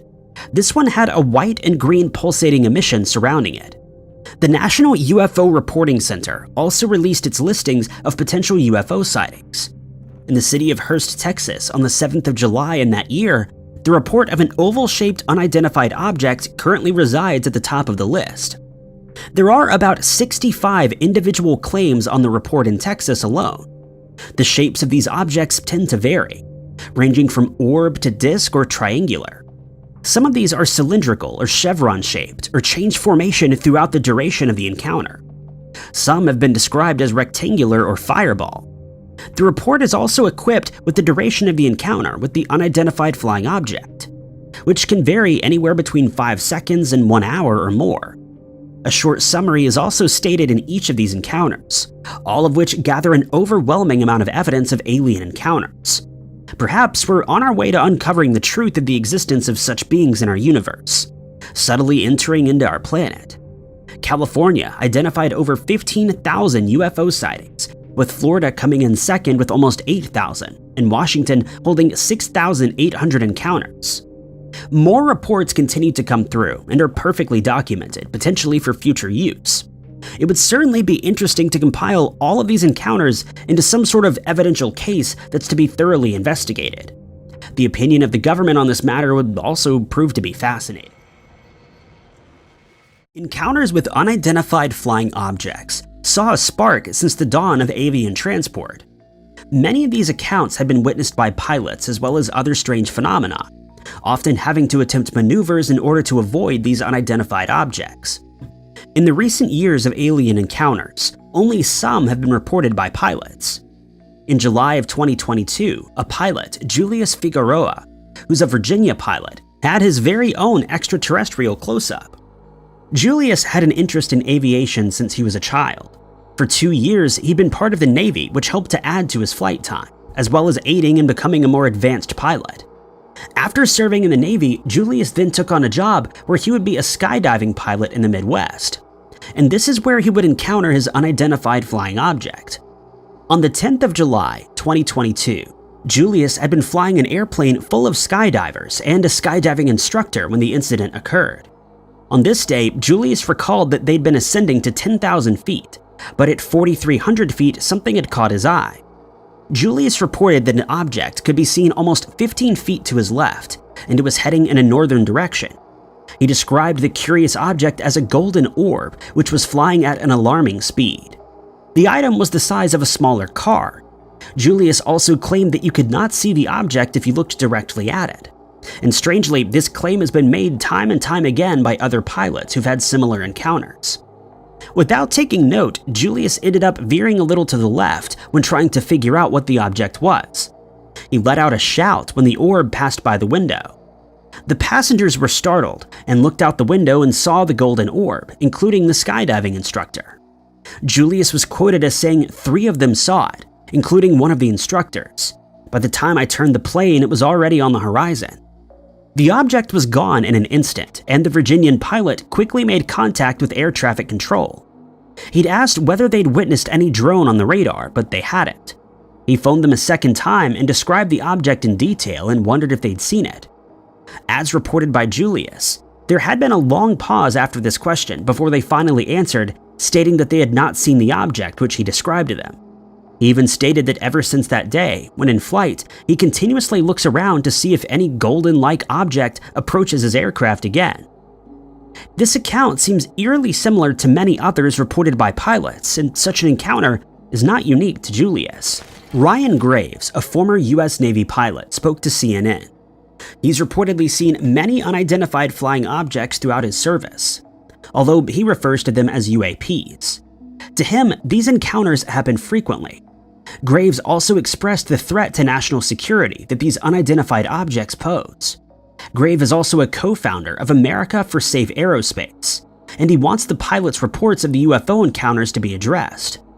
The former pilot is also one of the many other witnesses who are to testify at an investigation, which circulates around government reports on unidentified flying objects. It's also being requested that government documentation, which relates to the sightings of aliens and UFOs, be released to the public. During his service, Graves flew an F-18 jet. During this time, he and his crew encountered some otherworldly object. He stated that they still don't know what the object was that they had seen on their flight. He stated that most of these objects were spherical and fly up to wind speed or be stationary. These unidentified items were seen on a daily basis, according to Graves. He also went on to explain that these sightings occur more frequently among pilots, but due to the stigma of mentioning such an ordeal, most of them are reluctant to speak about it. The exact origin of the objects which Graves and his crew encountered remains unknown, but the team eventually had to start changing their ways of training to avoid contact with the unidentified phenomena, which would get rather close to their aircraft. In April of 2020, 3 videos of unidentified flying objects as well as UAPs were officially released by the Department of Defense, after they'd already been revealed to the public under unauthorized clearance in 2007 and 2017. One of these videos had been filmed in 2004, while the other had been January of 2015. The department stated that these videos were released in an attempt to clear up misconceptions regarding the authenticity of the videos previously released. The US Navy also released reports pertaining to these aerial phenomena of recent years. A total of 8 separate reports have been released, which also showcase the details that Navy pilots experience during such encounters. The 8 reports had all occurred in the airspace of Virginia and North Carolina. All of them, with the exception of one, took place in 2013 and 2014. The UFOs reported here are referred to as UADs, or Unidentified Aerial Devices. One of these reports, taking place on the 26th of March 2014, was that of another encounter by a pilot. He stated seeing a silver metal object which was more or less the size of a suitcase. He was able to come into 1,000 feet from said object, but was unable to figure out exactly what it was, and tried to regain a visual on it but was unsuccessful. In November of 2013, another pilot encountered a white flying object with a 5-foot wingspan, but had no other features. In December of that same year, after a radar picked up on some sort of unidentified blip, a white visual returned and was small in size. Another white-colored drone-sized aerial vehicle was spotted by a pilot in June of 2013. After these specific cases, the Navy made note that these vehicles did pose a threat on the basis of an aerial collision. The account that happened in April of 2014 revealed that pilots could lock their missile systems onto the unidentified objects, although they still could not quite make out what they were seeing. The report, which was an exception to the aforementioned, was that of February 2019. It was reported that pilots had witnessed what looked like a red weather balloon. According to the aviation authorities, no weather balloons had been active in that particular area. Throughout the years, more encounters made by pilots have been reported. Yet these objects remain unidentified, strangely, since we have incredibly advanced technologies which would assist us in determining what exactly modern pilots are coming into contact with. Or perhaps they've been identified but kept under wraps. Now that reporting such incidents has become easier for those who encounter them, we may unlock the mystery of alien visitors. Sometime in the course of the current year, 2023, a strange extraterrestrial encounter was documented. This account reportedly sent shockwaves through Las Vegas. On the 1st of May, 2023, a Las Vegas family made contact with authorities after encountering what they described as non-human beings in their vicinity. During the evening of this event, the family reported seeing a flash of green light in the sky, and then suddenly something unidentified crashed into their backyard. Not long after, the authorities were contacted. The family explained that the object crashed with a large impact into their garden. They furthered this by stating that they all felt a strange energy. Thereafter, a lot of footsteps could be heard around them, or what sounded like footsteps. They explained that they could see a large object or big equipment as reported by ABC News. An 8-foot-tall humanoid was then seen standing beside the unidentified object. Another was seated within it. The creatures appeared to have large eyes and were staring at the family who were watching them in absolute fear. The person who contacted the authorities had emphasized that these creatures were 100% not human. Luckily for the family, a police officer of the Las Vegas Metropolitan Police Department had seen and captured footage of an unidentified object tumbling through the sky on exactly the same evening, supporting the encounter by the family. A member of the Las Vegas Metropolitan Police Department captured the footage on his body camera of what's suspected to be an unidentified flying object traveling across the sky. Soon after, a local resident reported that an object crashed into their yard and tall creatures were stalking them, and this had been the family as previously mentioned. The object in question was seen by other witnesses as far as California, Nevada, and Utah, as reported by the American Meteor Society. The call made by the family was only one of several which were made by the authorities. More calls had come in from other areas where the flash had been seen. It was only 39 minutes after the police officer captured this video that the phone call ensued. The caller, exhibiting fear and clear distress, explained the look of the non-humans, adding that they had large mouths. It was also later discovered that said caller was residing near Area 51, and emphasized that the call had not been a joke. The officer had been with his colleague at the time, who had also witnessed the object trailing across the sky. According to the responding officer, his partner had even felt particularly nervous after seeing the object, and soon after receiving such a phone call stating, "I have butterflies, bro. Everyone saw a shooting star and now these people say there are aliens in their backyard."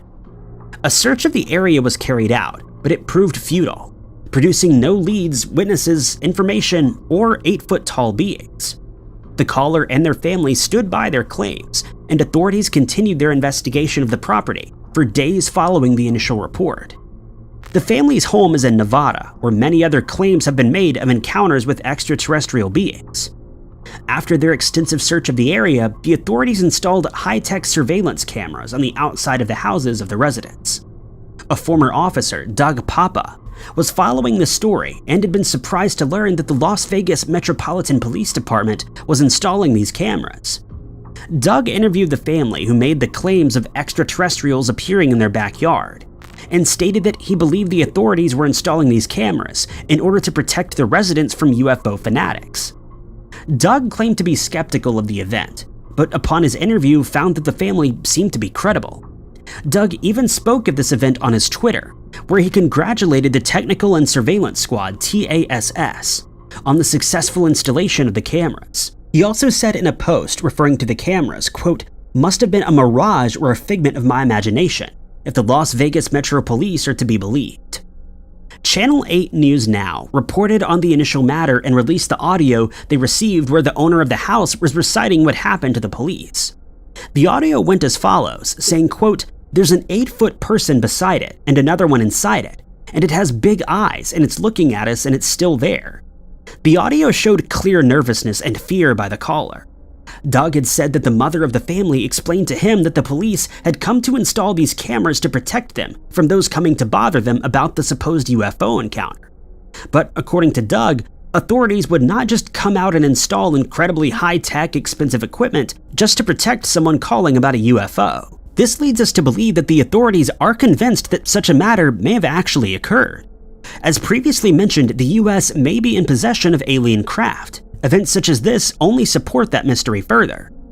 Cases such as these are certainly hard to ignore when there's so much compelling evidence that's gathered, especially when such claims are not denied by the authorities but are instead supported by the installation of expensive equipment.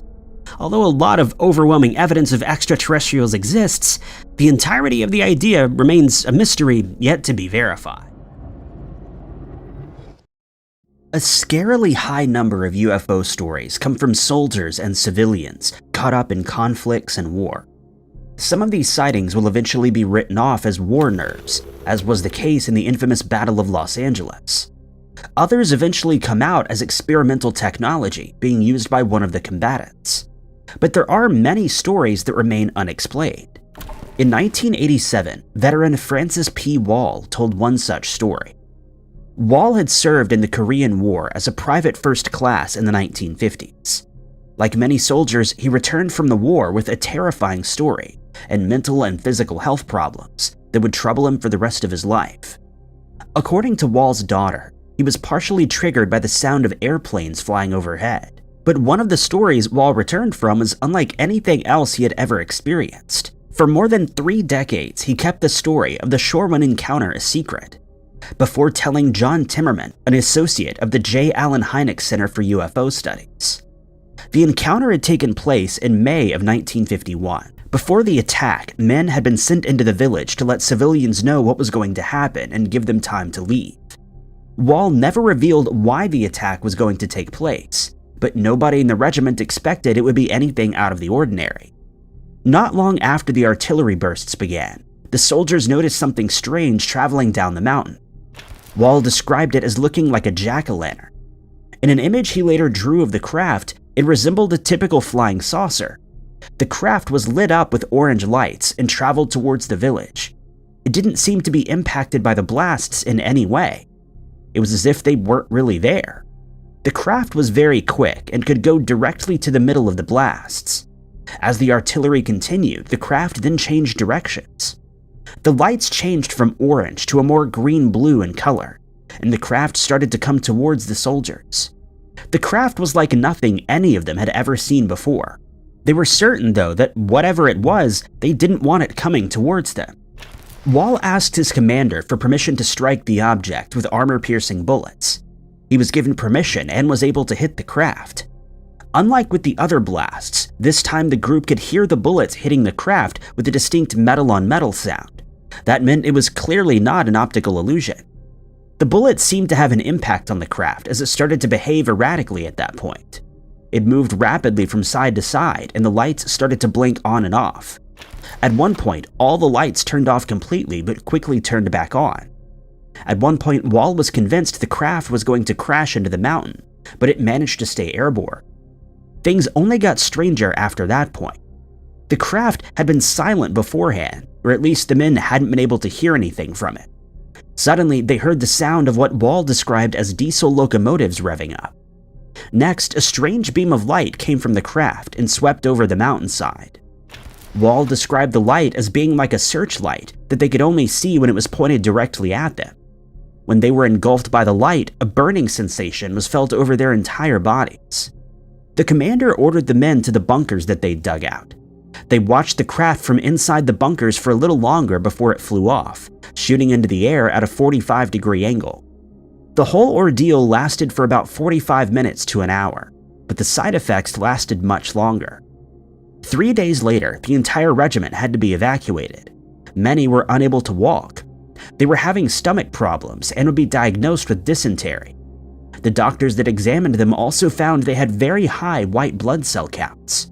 This could be a sign of many diseases, but it may also have been a symptom of radiation poisoning.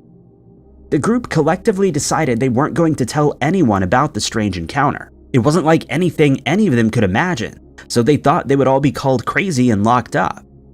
It was only after UFO stories gained more attention in the years following the war that Wall decided to come forward with his story. He claimed that he lost touch with the rest of his regiment, but believed none of them would come forward to corroborate his story. Most wanted to put it behind them and forget that it ever happened. So far, none of the others who saw the UFO have come forward, but many other Korean War veterans came forward with stories of unidentified aircraft. It's believed there are more than 50 other sightings of UFOs that took place during the war. It's possible some were misidentified aircraft or weather phenomena, but it seems like there was something unexplained in the skies above Korea. What Wall and the rest of his regiment saw that night remains a mystery. In 1973, a UFO craze swept across many parts of the United States. While many of those would be natural phenomena or hoaxes, there's at least one case that has puzzled experts to this day. The Mansfield Encounter, or Coin Incident, is still seen as one of the best pieces of evidence for UFOs, and it's never been explained. The encounter took place at around 11 p.m. on October 18, 1973. 4 members of the U.S. Army were flying over Mansfield, Ohio, en route to Cleveland Hopkins Airport. It was a clear and calm night, with no signs that there would be any trouble. The pilot was Captain Lawrence Coyne, who had 19 years of flying experience. While flying at roughly 1,500 feet above the ground, the men noticed a red light on the southeastern horizon. At first, it looked stationary, and they assumed it was a tower beacon, even if it was out of place. Then it began coming towards the helicopter. The light approached at great speed, and Coyne started to descend, first at 500 feet a minute, then at 2,000 feet. He contacted the National Guard aircraft tower at Mansfield Air Base, hoping they would be able to tell him what the aircraft was, and more importantly, help to avoid a collision. The tower made the initial message of "Go ahead, Army 15444" before the transmission was lost. As it got closer, the group could see that this light was attached to a large aircraft, and it was going to crash into them. It was obvious they weren't going to get out of the way in time, and they braced for impact when the craft suddenly stopped in front of them. The UFO was described as cigar-shaped, with a slightly domed area on top covered in windows. It was otherwise featureless, a gray metallic color, and between 50 to 60 feet in length. The red light was coming from the bow of the ship, and there was a white light at the stern. The ship hovered just in front of and slightly above the helicopter. A strange green beam of light came from the front of the ship. It was a pyramid-type shape and seemed to resemble what we might imagine a sci-fi scanner to look like. It swept over the helicopter and cast an eerie green light over the entire interior. After about 10 seconds, the beam stopped and the UFO sped off west before making a right turn at high speed and flying over Lake Erie. The crew were dumbfounded and completely puzzled by what had happened. They then realized they were now roughly 2,500 feet above the ground. None of the controls had changed, but they were 2,000 feet higher than they should have been. Apparently, they'd been pulled higher the entire time the unidentified craft had been above them. They also noticed that the magnetic compass in the helicopter was broken. Before the encounter, the helicopter had been due to stop at the airbase for fuel, but everyone decided they wanted to get out of Mansfield as soon as possible, and they went straight to Cleveland, almost running out of fuel in the process. The base at Mansfield had no record of any communication with the helicopter, even though they had responded to the initial message. They also had no idea what the mysterious craft was. It apparently hadn't appeared on radar. But a number of people on the ground spotted the aircraft and the light show. One woman was driving home with her children when she spotted the helicopter and the UFO. She described the green light as beautiful, but knew that she needed to get out of the area as soon as possible, and sped away. Others corroborated the reports of the Army personnel when Coyne and his men reported it to the press not long after the incident. Coyne initially believed the aircraft had come from the Soviet Union, but this was later ruled out. The Coyne incident stands out for a number of reasons. The men were considered trustworthy, and their account of events was backed up by people on the ground. It was also explained why they hadn't stopped at the airbase for fuel, and why their compass was broken. No reasonable explanation has been found so far. It's possible this was some experimental aircraft that was later abandoned, but it was definitely a UFO in the literal sense. Lake Erie is also something of a UFO hotspot, even today, so there may be more going on in the area than humans know about. The Alderney UFO incident is one of the strangest, most believable UFO incidents that most people have never heard of. The incident took place in the skies above the English Channel and was witnessed by multiple people, as well as radar operators. An investigation by the Ministry of Defense determined it wasn't a defense threat, but what it was has never been determined. The primary witness in this case was Captain Ray Bowyer, a commercial pilot with 18 years of flying experience. Bowyer was flying a Trilander from Southampton to the island of Alderney on April 23, 2007, when he spotted something he couldn't explain. Alderney is the northmost inhabited Channel island, located about 10 miles from France. It's just 3 square miles in area, but has an airport which is used by planes that service the islands. The 45-minute flight was one that Bowyer had completed countless times before. He was familiar with all the landmarks that he would see on the journey, so when he spotted an orange-yellow light in the distance, he was confused. It was about 2 p.m. when Bowyer spotted the object.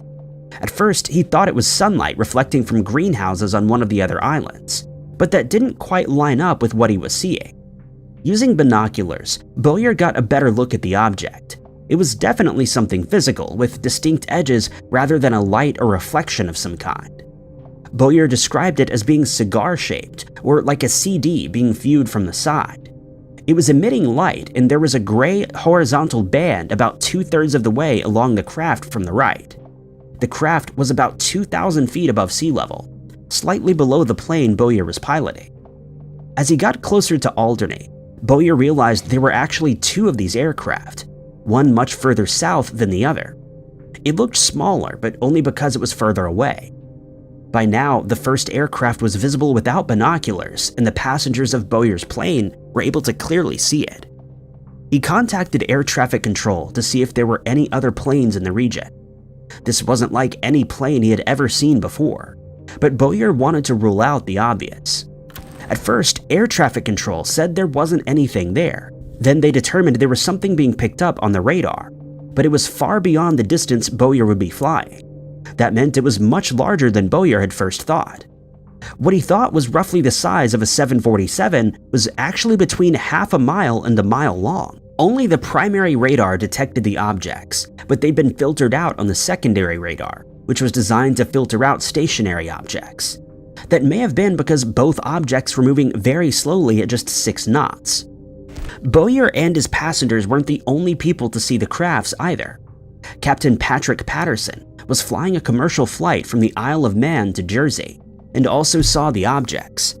They were to his 8 o'clock while the objects were straight ahead of Bowyer, meaning Patterson was seeing them from almost the complete opposite direction. The objects matched the description and altitude that Bowyer had given. Bowyer believed there would be too much low-lying cloud for anyone on the ground to see the crafts, but one witness reported seeing the UFOs from the Les Casquets lighthouse. Bowyer was able to see the objects for about 15 minutes before going beneath the cloud cover to land. According to radar, the objects were visible for roughly 45 minutes before they both blinked out of existence simultaneously. After landing, Bowyer filed an official report and encouraged his passengers to do the same. He also went to the media with the story. He claimed he didn't believe the objects were extraterrestrial in nature, but he couldn't explain what they were. The area where the UFOs appeared was heavily trafficked, and airspace was restricted only to those with permission to fly there. So whatever these were, it would have been very dangerous for other aircraft to be in the area. The Ministry of Defense investigated the incident, but also claimed that the objects were stationary and in French airspace, so it wasn't a concern for them. The French denied any military activity, leaving the objects unexplained. Malmstrom is an Air Force base in Montana and has housed intercontinental nuclear weapons since the Cold War. The weapons were put on strategic alert during the Cuban Missile Crisis, but thankfully have never been used. Even though there's never been a need to use these weapons, they always remain at the ready. But on one morning in March of 1967, that wasn't the case. On the evening of March 24th, Robert Salas was underground at the Launch Control Center at Malmstrom. Salas was the Deputy Missile Combat Crew Commander, and at the time, the most senior person awake. His commander was on a scheduled sleep period. Nothing out of the ordinary had occurred that day, but at some point in the evening, Salas received a call from the flight security commander above ground. One of the men had seen what they first described as a strange star moving erratically in the night sky. It then started to get closer to them, changing direction quickly and obviously moving intelligently. Salas didn't take the report too seriously and told the security commander to keep an eye on it. Not long after, he received another call from the security commander. This time, the man was clearly scared, and Salas described him screaming down the phone. He said the UFO was now hovering outside the gate and he needed to know what to do. All Salas could say was to keep the site secure. The security commander then said one of his men had been wounded and hung up. The panic in the security commander's voice told Salas that this wasn't some weird joke. He went to wake his commander so they could figure out what was going on and what they were going to do. As Salas briefed the first lieutenant, alarms began to go off. A no-go light had lit up for one of the weapons. Essentially, it meant that the weapon had been turned off. Within seconds, between 6 and 10 of the weapons had been switched off. The number varies from telling to telling of the strange story, but it's possible all the weapons at the facility had been turned off. The cause for this strange malfunction has never been determined. The weapons remained offline for a day before the maintenance team could restore the facilities. A number of possibilities were ruled out, including a commercial power cut or lightning. An engineer found that he could recreate the event with a 10-volt pulse directly on the data line, but it only worked 80% of the time, and there was no way to recreate the event from the outside. The sighting of the UFO and the weapons going offline at the same time would have been just a weird coincidence if it hadn't happened before. On the morning of March 16th, something similar happened at another nuclear weapons silo. All 10 weapons housed there went offline within seconds of each other, each with a guidance and control systems fault. When the deputy crew commander called to find out what had happened, the maintenance team and other personnel on site all reported seeing a UFO. No clear description of the UFO in either case has been given. The March 24th anomaly was described as having a red glow and being saucer-shaped. The wound one of the men had suffered was to his hand when he approached the object, but it had apparently not come from the object itself. A number of other military personnel have come forward to report UFOs interfering with nuclear facilities. The story of the Malmstrom sighting is a strange one, but one that's getting more attention in recent years. At the time, the military dismissed the claims of UFOs in the area, but that still leaves the question of why the malfunction occurred. The Operation Mainbrace sightings have been credited as being the reason why the UK government started to take reports of UFOs seriously. During a military exercise involving thousands of troops from 9 countries, numerous UFOs were seen apparently surveying what was happening, and none have ever been explained. Operation Mainbrace was supposed to be a show of strength. It involved 8 NATO members and New Zealand and took place in the North Sea. The exercise was supposed to simulate an invasion of Northern Europe and show that NATO could protect Norway and Denmark from attacks from the Soviet Union. 80,000 soldiers, over 200 planes, and 1,000 ships were used to simulate the attack and the defense. As well as being important practice, it was a demonstration, but apparently the troops were demonstrating to more than their known enemies. The operation started on September 13th or 14th, 1952, and the UFO phenomena began immediately. On the first night of the exercise, personnel on a Danish vessel noticed a strange triangular object in the sky above them. It glowed blue and moved at extremely high speed. Other troops saw more objects flying in a triangular formation. But what makes the Mainbrace sightings so strange is just how diverse the range of craft seemed. As well as the triangular ship, flying discs and ball-shaped UFOs were also spotted. One of the more famous sightings from the Mainbrace event took place on September 20th. Witnesses on board the USS Franklin D. Roosevelt spotted a silver sphere moving across the sky. A reporter aboard the ship took photos of the Earth, then went below deck to joke that he'd taken photos of a UFO. When the executive officer asked what he meant, the photographer explained he'd taken photos of a weather balloon. It was only then that he was told that there hadn't been a weather balloon sent out that day.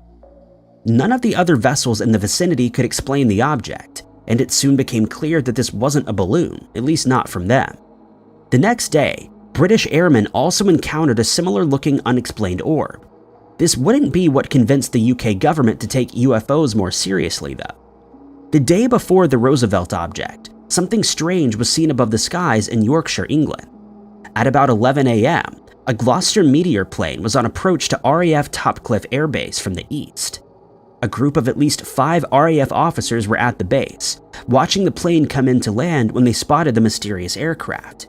It was a silver-white color and circular in shape, and it flew at a height of between 10 and 20,000 feet.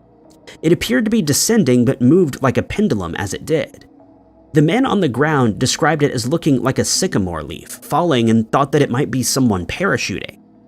For some reason, the plane's pilot decided to break off from landing and circle back, either to try again or to get a better look at the object. The unidentified object suddenly stopped descending and swaying. Instead, it hovered and spun on its axis. It stayed like that for a few moments before suddenly accelerating at high speeds towards the west, before changing direction to head to the southeast. The strange incident made headlines both locally and around the world.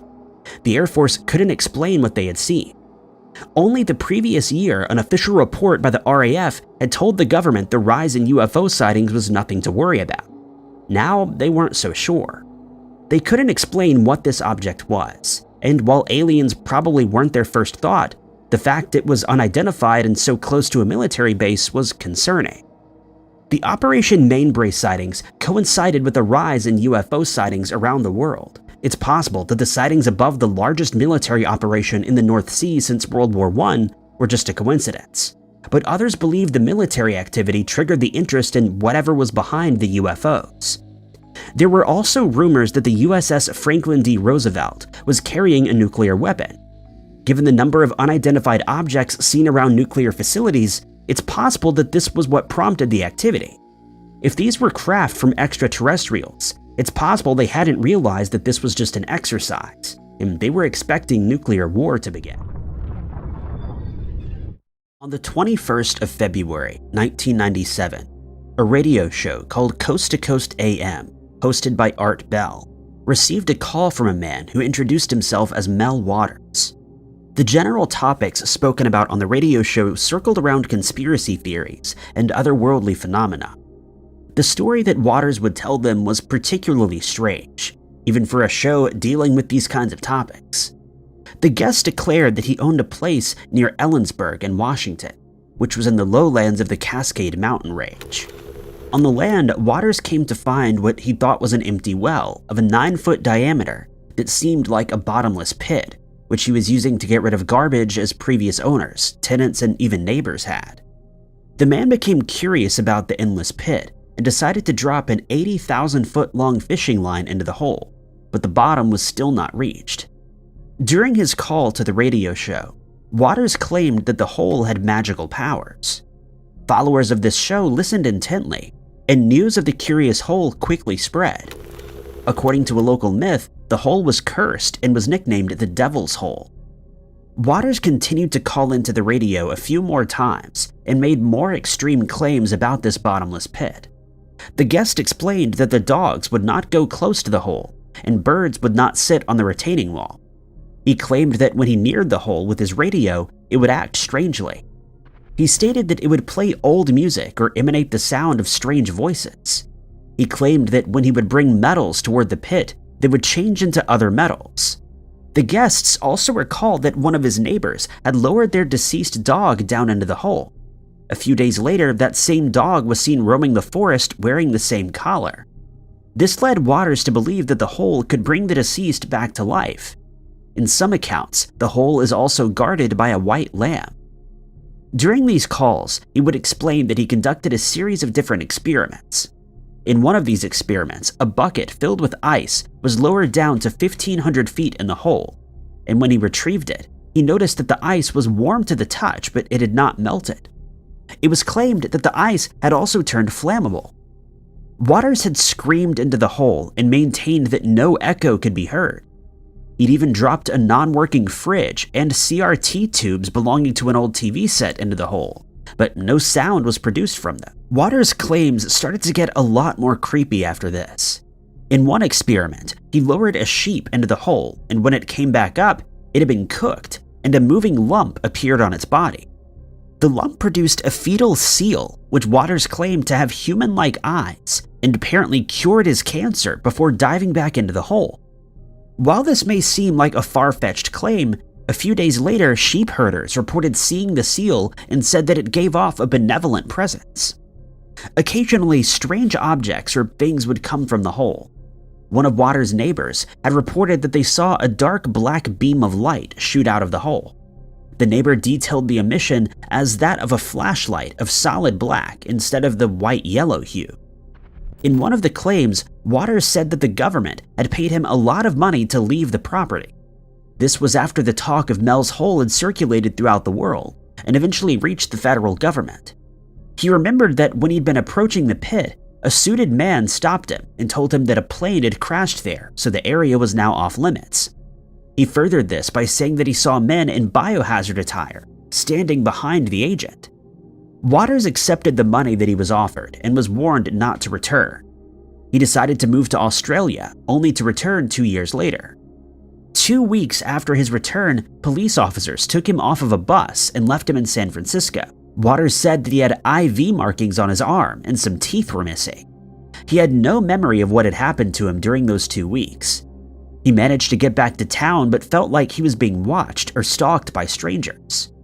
He was later informed that the land he occupied had been taken over by the government. The area had also been erased from a mapping system known as TerraServer. Mel Waters later found a similar hole in Nevada, which had a metal ring that ran down under the ground, instead of the brickwork present in the previous hole. He conducted similar experiments on the hole and came to the same results. After this, the calls from Waters mysteriously stopped. Some believe that he was looking for attention and was delusional. Others suggest that Waters actually found a portal to another dimension, or that the hole itself was one. Investigators had also looked into the matter but found no Mel Waters that lived in the area. There have been no other reports of anyone else stumbling across this bottomless world where fetal seals reside and ice doesn't melt. That was until 2012, when a Native American shaman called Red Elk maintained that he saw this exact hole in 1961, when his father revealed it to him and had visited it multiple times. When asked by investigators to lead them to the hole, the shaman was unable to locate it.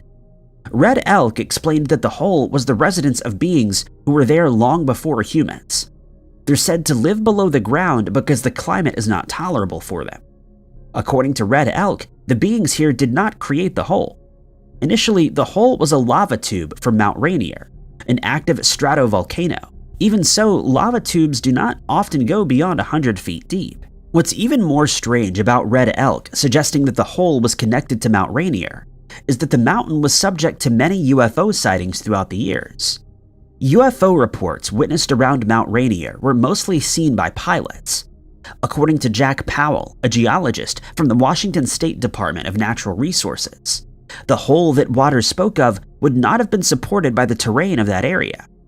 Powell expresses that he believes Waters had actually seen a mine shaft of some sort. If that were the case, then why had he seen this seal and various other strange things? And why did the government pay him to leave if there was nothing strange about the hole? The hole also disappeared after that, which was either due to the cover-up by the government, or as some believe, the portal may have actually closed.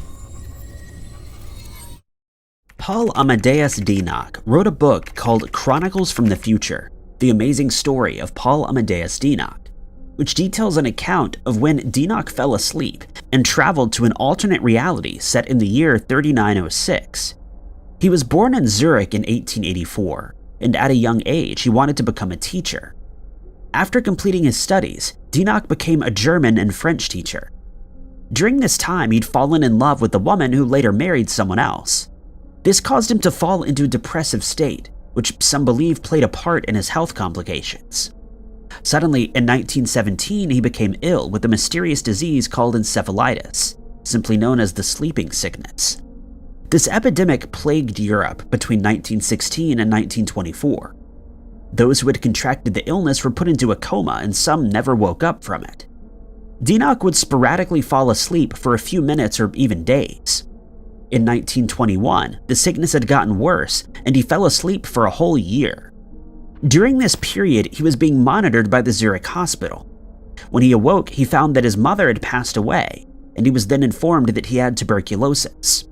Upon returning to his teaching career in Greece, Dimach befriended one of his students, who later became an official in the Greek government. In 1924, Dimach returned to Switzerland and gave the student the journal in which he had written the dreams that he had while in his coma. He instructed that the student not share any of the information in the journal with anyone else. The diary entries were written in French, or in some retellings it was German, and so the student translated them into Greek. In the writing, Dimach expressed that he was not a writer of any sort, and that he was not an imaginative or creative individual. Despite his wishes, the student went ahead and published the journal anyway in 1972. The published book was met with a lot of controversies, where people suggested that Dimach was trying to depict a novel as a true experience, but he never wanted the story to meet the public eye. In the total of 800 pages, the author explained that while in a coma, his consciousness had left his body, only to enter into another person's body in the year 3906. The person was named Andreas Northman, who'd been in a hospital where he was recovering after having been in an accident. The accident in question was the collision of flying cars as described by Dimach.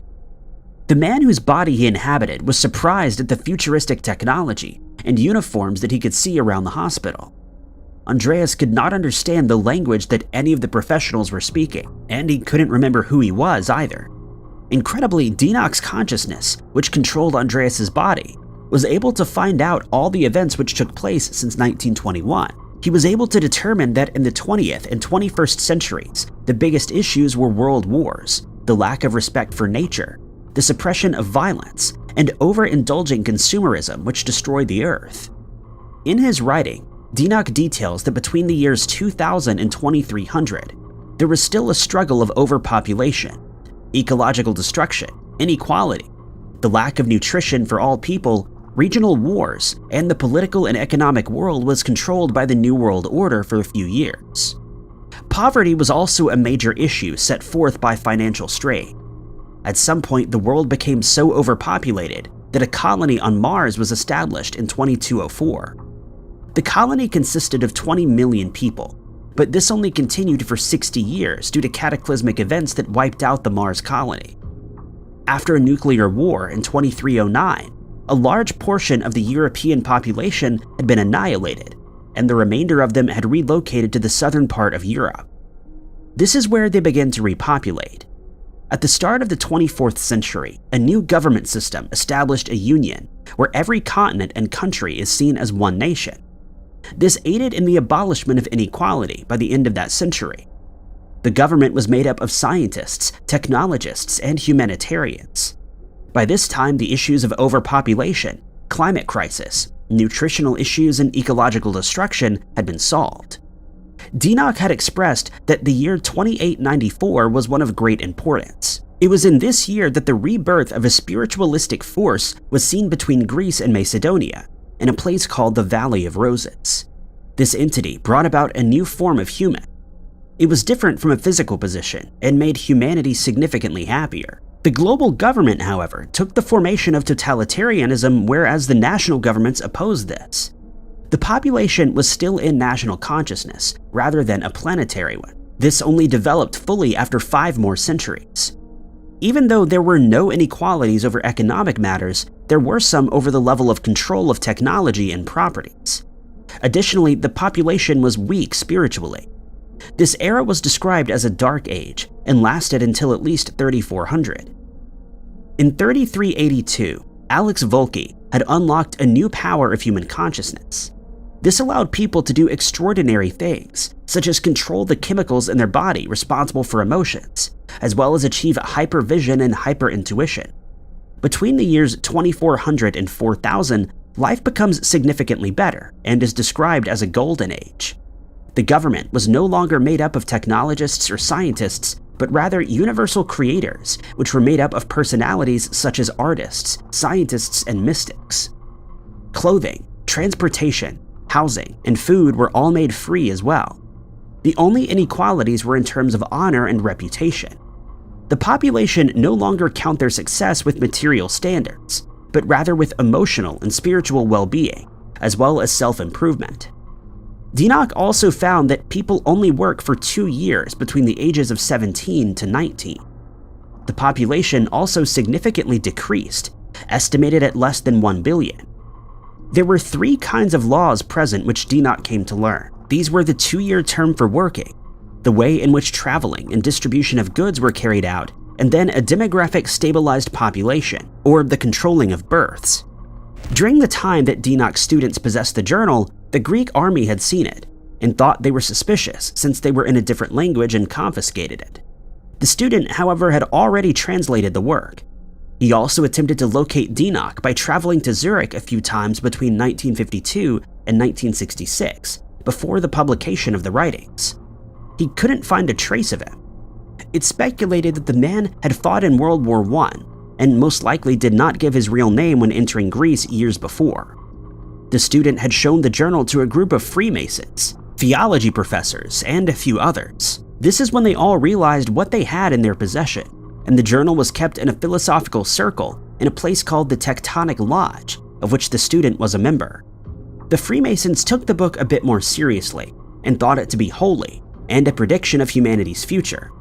Similarly to Nimach's experience, a famous writer, Carolyn Levitt, also had an encounter where she was transported in another person's body while she was in a coma. The world of dreams is still a mysterious subject and not fully understood, and there may be a whole lot more that we have the potential to do than we may realize. The act of dreaming has long been a mystery in the scientific and psychological worlds. This subject is studied and researched thoroughly in an attempt to give us more information on what these dreams mean in our waking lives. While some suggest that dreams are just imaginative interpretations of our experiences, it appears that they can be a lot more than just that. Some people believe that our dream worlds are actually alternate realities that await discovery. There may be a reason why dreams feel like an out-of-body experience. It was determined that our dreams are remembered in more detail when we wake up from the rapid eye movement, or REM state. This state occurs 90 minutes after we initially fall asleep, and when we experience an increase in the heart rate, a rise in blood pressure, and a shallow breathing pattern. Perhaps these 3 symptoms of REM are what transport us into the next universe. During this state, the mind is still active while the body is paralyzed, and is said to be the closest one would get to being awake while actually being asleep. The rapid eye movement experienced during this state is a representation of how we would be looking around when seeing something in real life. Our dream worlds are often disregarded when we wake up because the dream is over. But our daily lives appear to be real, but that too is temporary and ends once we pass on. It's suggested that dreams are similar to that, where it's proposed that when our dreams have ended, it's actually our lives within those alternate dimensions that have come to an end.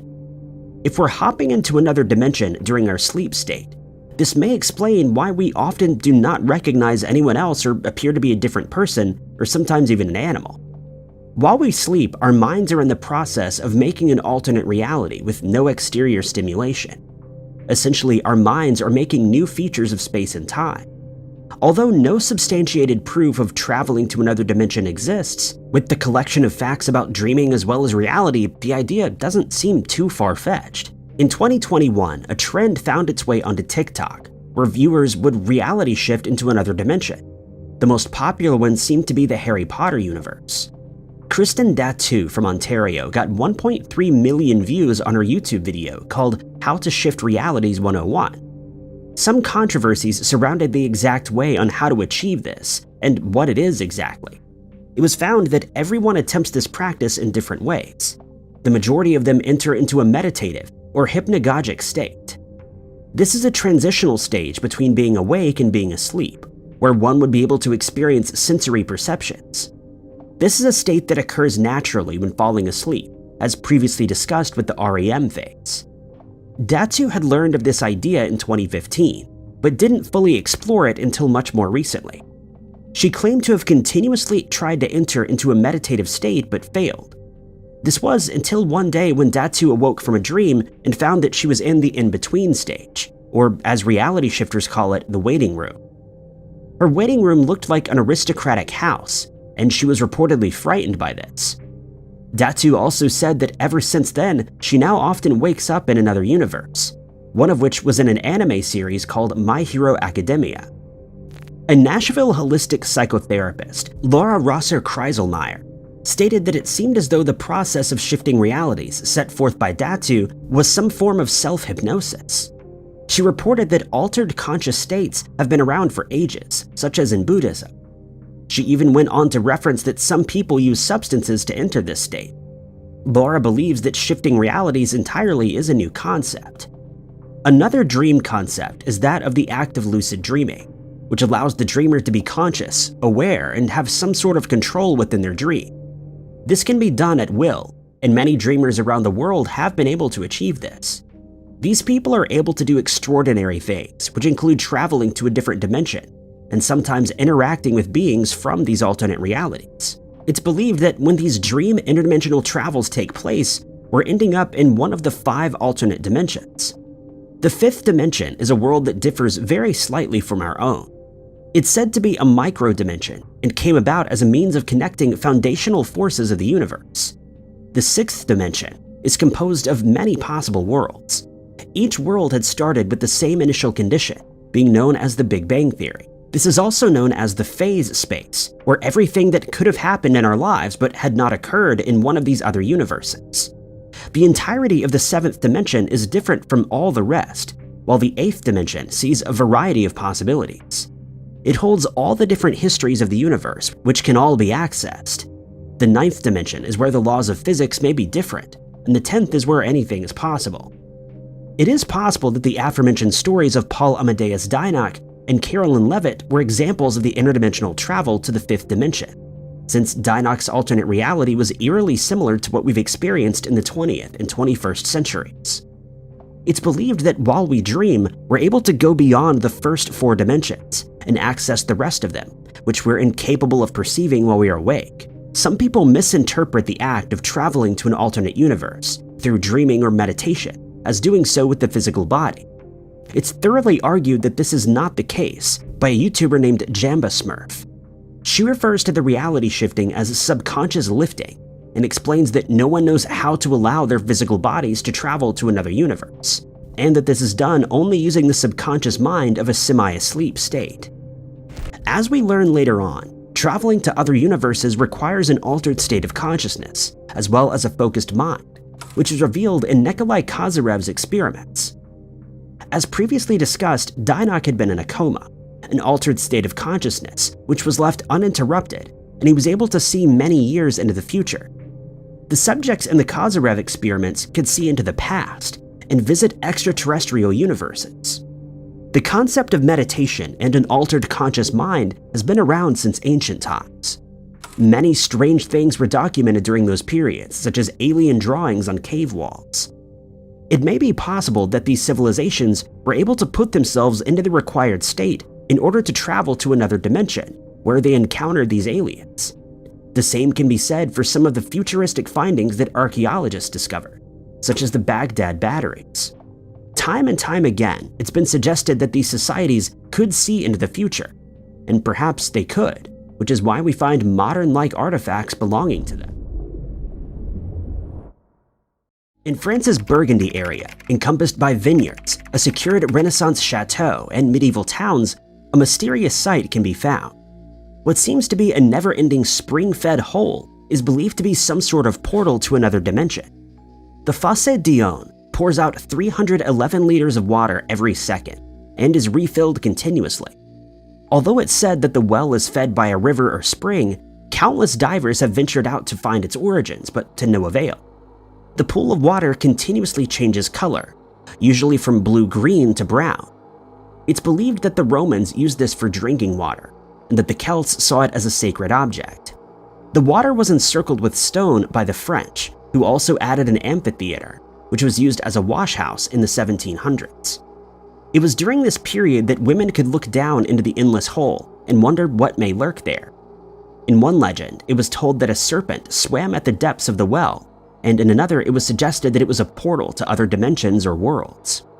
In 1974, 2 divers were hired to search the well, which consisted of limestone rocks as well as passages. The search was intended to identify the source, but upon their navigation of the twisting chasms within the spring, both divers passed away. Another attempt was made in 1996 when another diver descended into the hole. He too didn't make it out alive. Recently, the mayor of Tonnerre got a professional diver to search the well, even after the unsuccessful attempts were previously made.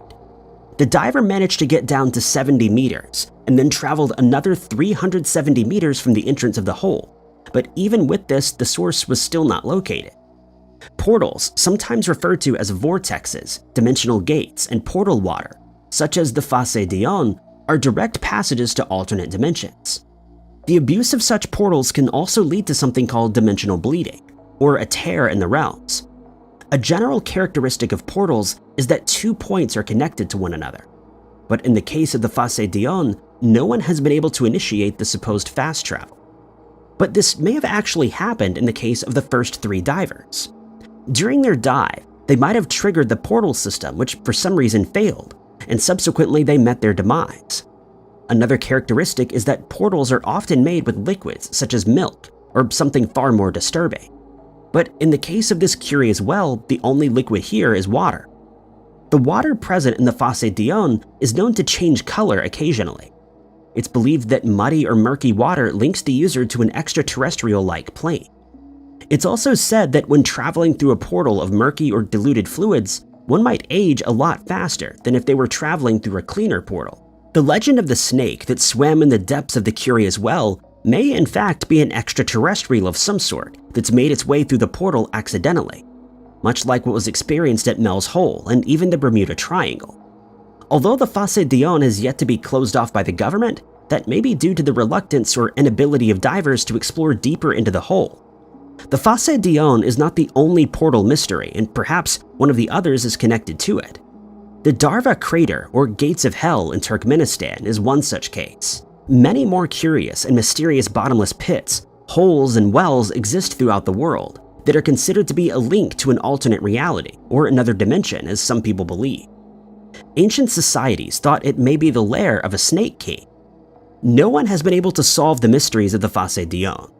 The strange pool certainly keeps its secrets, and since it's not yet been further explored, it remains undetermined whether or not it's a portal to another dimension, although fetal seals and government involvement have not been reported in this particular case.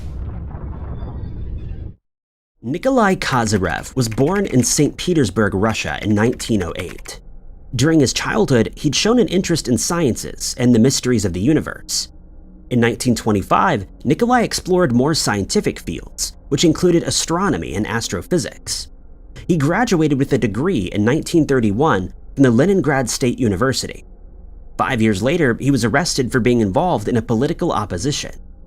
During his prison time, which lasted 11 years, he continued to study his scientific interests.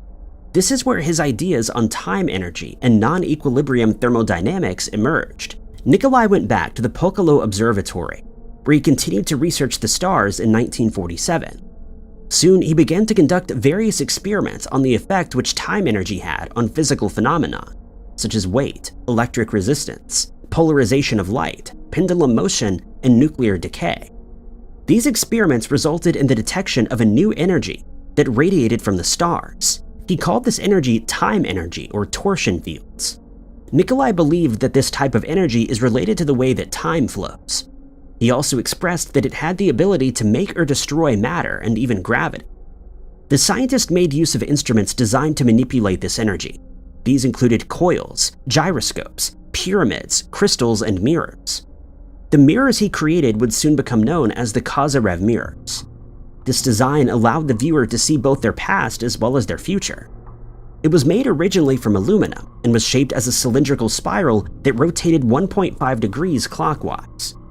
The device could also be constructed using glass or other reflective materials. These mirrors were used in extrasensory perception experiments, or ESP, which were done at the Institute of Experimental Medicine in Siberia. People were assigned to the spirals, where it was recorded that they experienced abnormal psychophysical sensations within minutes. The Kozyrev mirrors were designed to block out the radiation and were scaled large enough for a person to safely fit into. The devices would change the flow of time and torsion fields with the use of reflections and property changes. In Nikolai's experiments, he found that when an object was put between two of the mirrors, its weight would occasionally change. This proposed a phenomenon of direct interaction between the object used and the changed energy flows between the mirrors. When a pendulum was hung in front of the mirror, a series of non-uniform oscillations and fluctuations from the predicted pattern were observed.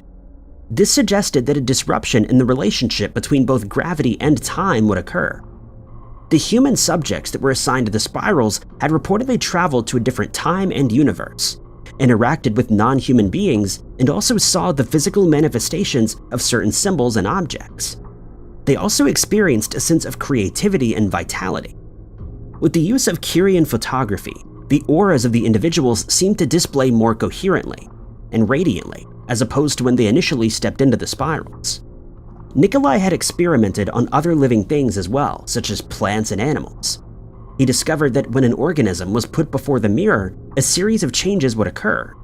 These changes were of growth, physiological function, and an adjusted speed of decay. This proved that the mirrors could not only manipulate inanimate objects, but also living organisms.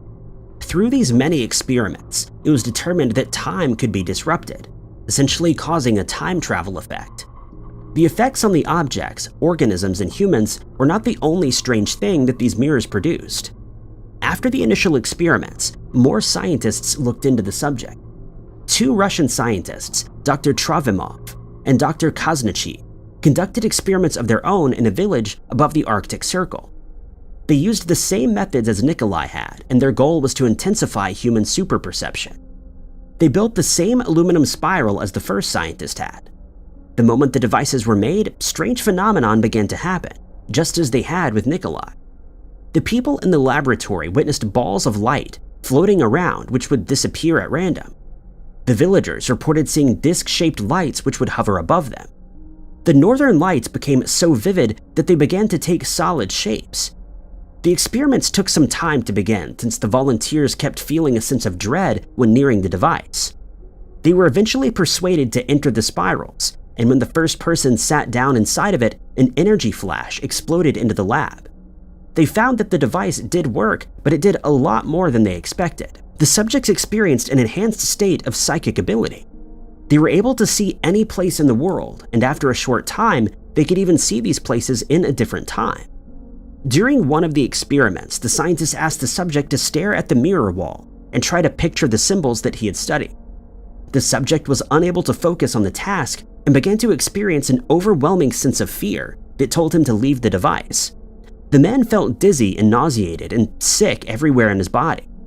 The two scientists explained that this was a normal side effect and that he should just push through it.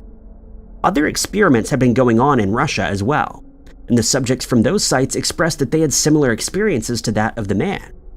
After an hour, the subject's dizziness had gone away, and he began to feel as if he was floating. The feeling of fear turned into a sense of peace. Soon, he was able to see through the spiral mirror, but this was not actually the case. The man was having a vision. The vision was of a sunny day, where he was able to hear the birds chirping and the sound of children playing.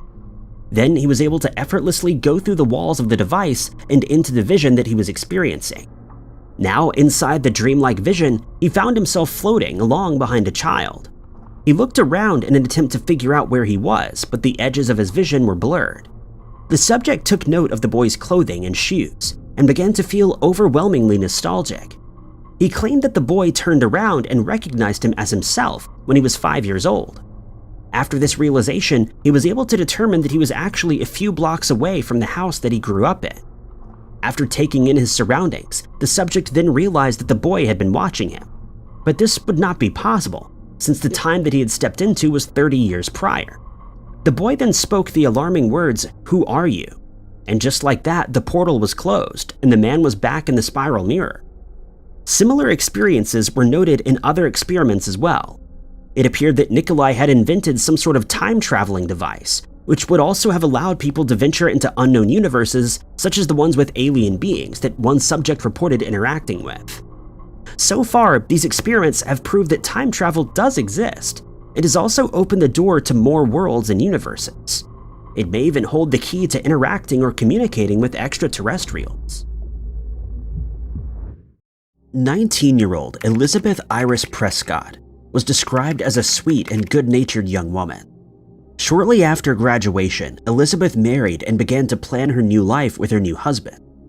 Elizabeth's marriage had taken her family by surprise, but they were happy for her nonetheless. They were happy if she was happy, and everything for Elizabeth seemed to be going well. She was in the process of deciding between work and college, and 2004 was shaping up to be a remarkable year.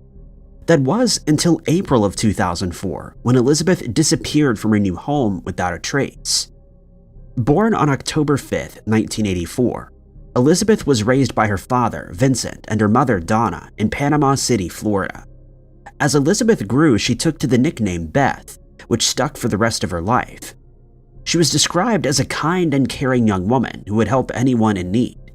Her father, Vincent, commented that while his daughter showed extreme kindness, she also showed naivety.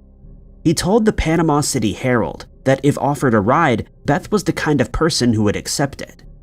In 2003, Beth proudly walked across the stage outside of Rutherford High School, signaling the closure of a significant chapter in her life. 2003 was to be more an eventful year for Beth. Sometime in 2003, her boyfriend at the time, Eric Moore, proposed to her. The engagement lasted for a few months before Beth decided to break things off in December of 2003. While Eric was devastated, the split was said to have been peaceful. In February of 2004, Beth stunned her family when she revealed she was getting married, but not to Eric. Beth and 23-year-old Coy Prescott had enjoyed a whirlwind romance, and by February of 2004, Coy had gotten down on one knee and popped the question. It's yet to be determined exactly when the relationship between Coy and Beth started. Later that month, Beth walked down the aisle and into the arms of her new husband. The pair moved to the Callaway Apartments in the 500 block of North Tyndall Parkway in Panama City, Florida, to usher in their new marriage.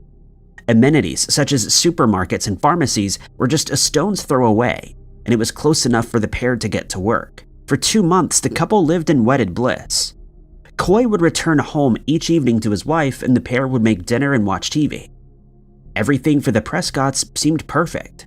That was until the end of 2004. April 30th of 2004 should have been a joyous occasion for the newlyweds.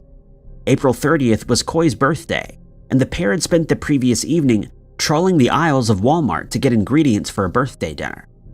Early that morning, Coy's alarm beeped loudly, and he collected his birthday wishes from his wife. He got ready as standard, and by 5:45, he was out the door.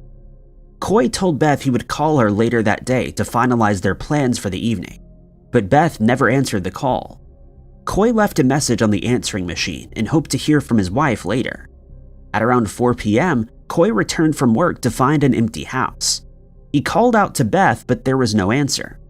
She had not left a note or clue where she would be. While moving through the apartment, Coy found a wet towel hanging in the bathroom.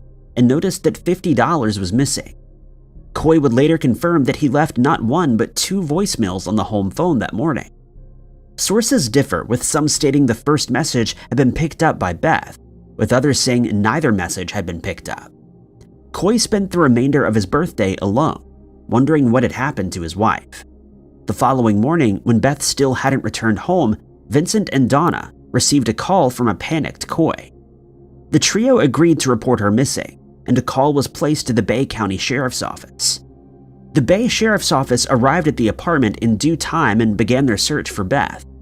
There was no sign of forced entry into the apartment, and nothing besides $50 appeared to be missing. Donna and Vincent told the police Beth had run away before, but all her clothes and belongings were still inside. If Beth would have disappeared of her own accord, she would have tapped into what the News Herald called the large sums of money accessible to her. Koy Prescott immediately became suspect number 1. Koy maintained that he'd been at work all day, using the phone calls as proof.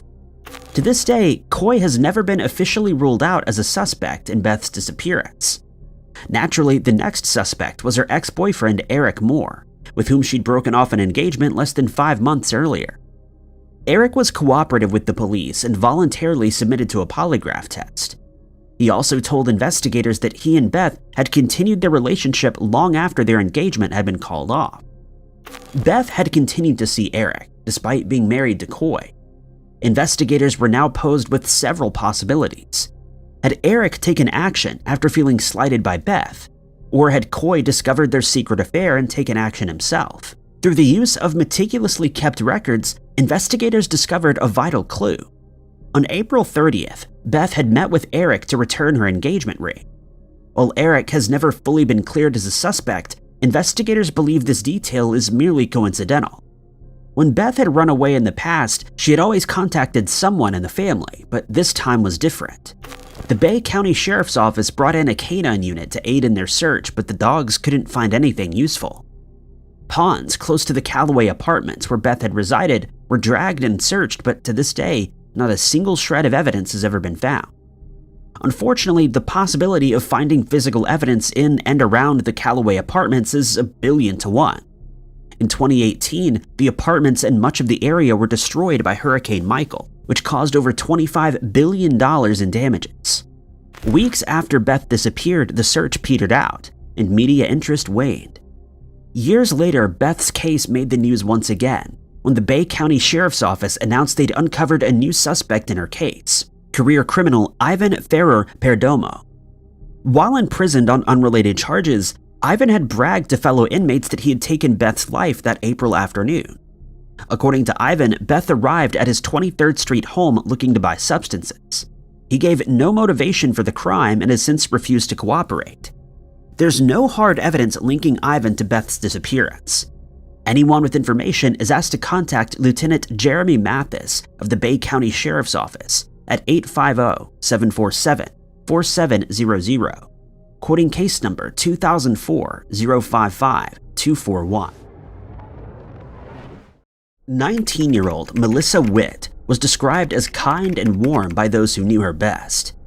The young woman was slowly beginning to find her place in the world, and life for Melissa was going well. She was deep into her studies at college and held a job on the side. Everything in Melissa's life seemed to be coming together, and she was beginning to think about her career after graduation. Just 3 weeks shy of Christmas of 1994, Melissa would disappear, tearing a hole in her family. It would take her family weeks to get answers, but some questions remained unanswered even then. Born March 9th of 1975 to Mary Ann Witt in Arkansas, Melissa adopted the nickname Missy as a young girl. Throughout her life, the nickname stuck, and most around town knew her as Missy. Missy was bright, popular, and most of all, serious about her education. In 1993, Missy graduated from high school and immediately began thinking of her future. She settled on Westart Community College in Fort Smith, Arkansas, and was accepted with haste due to her position as an honors student. Studying wasn't enough for Missy. She craved more opportunities.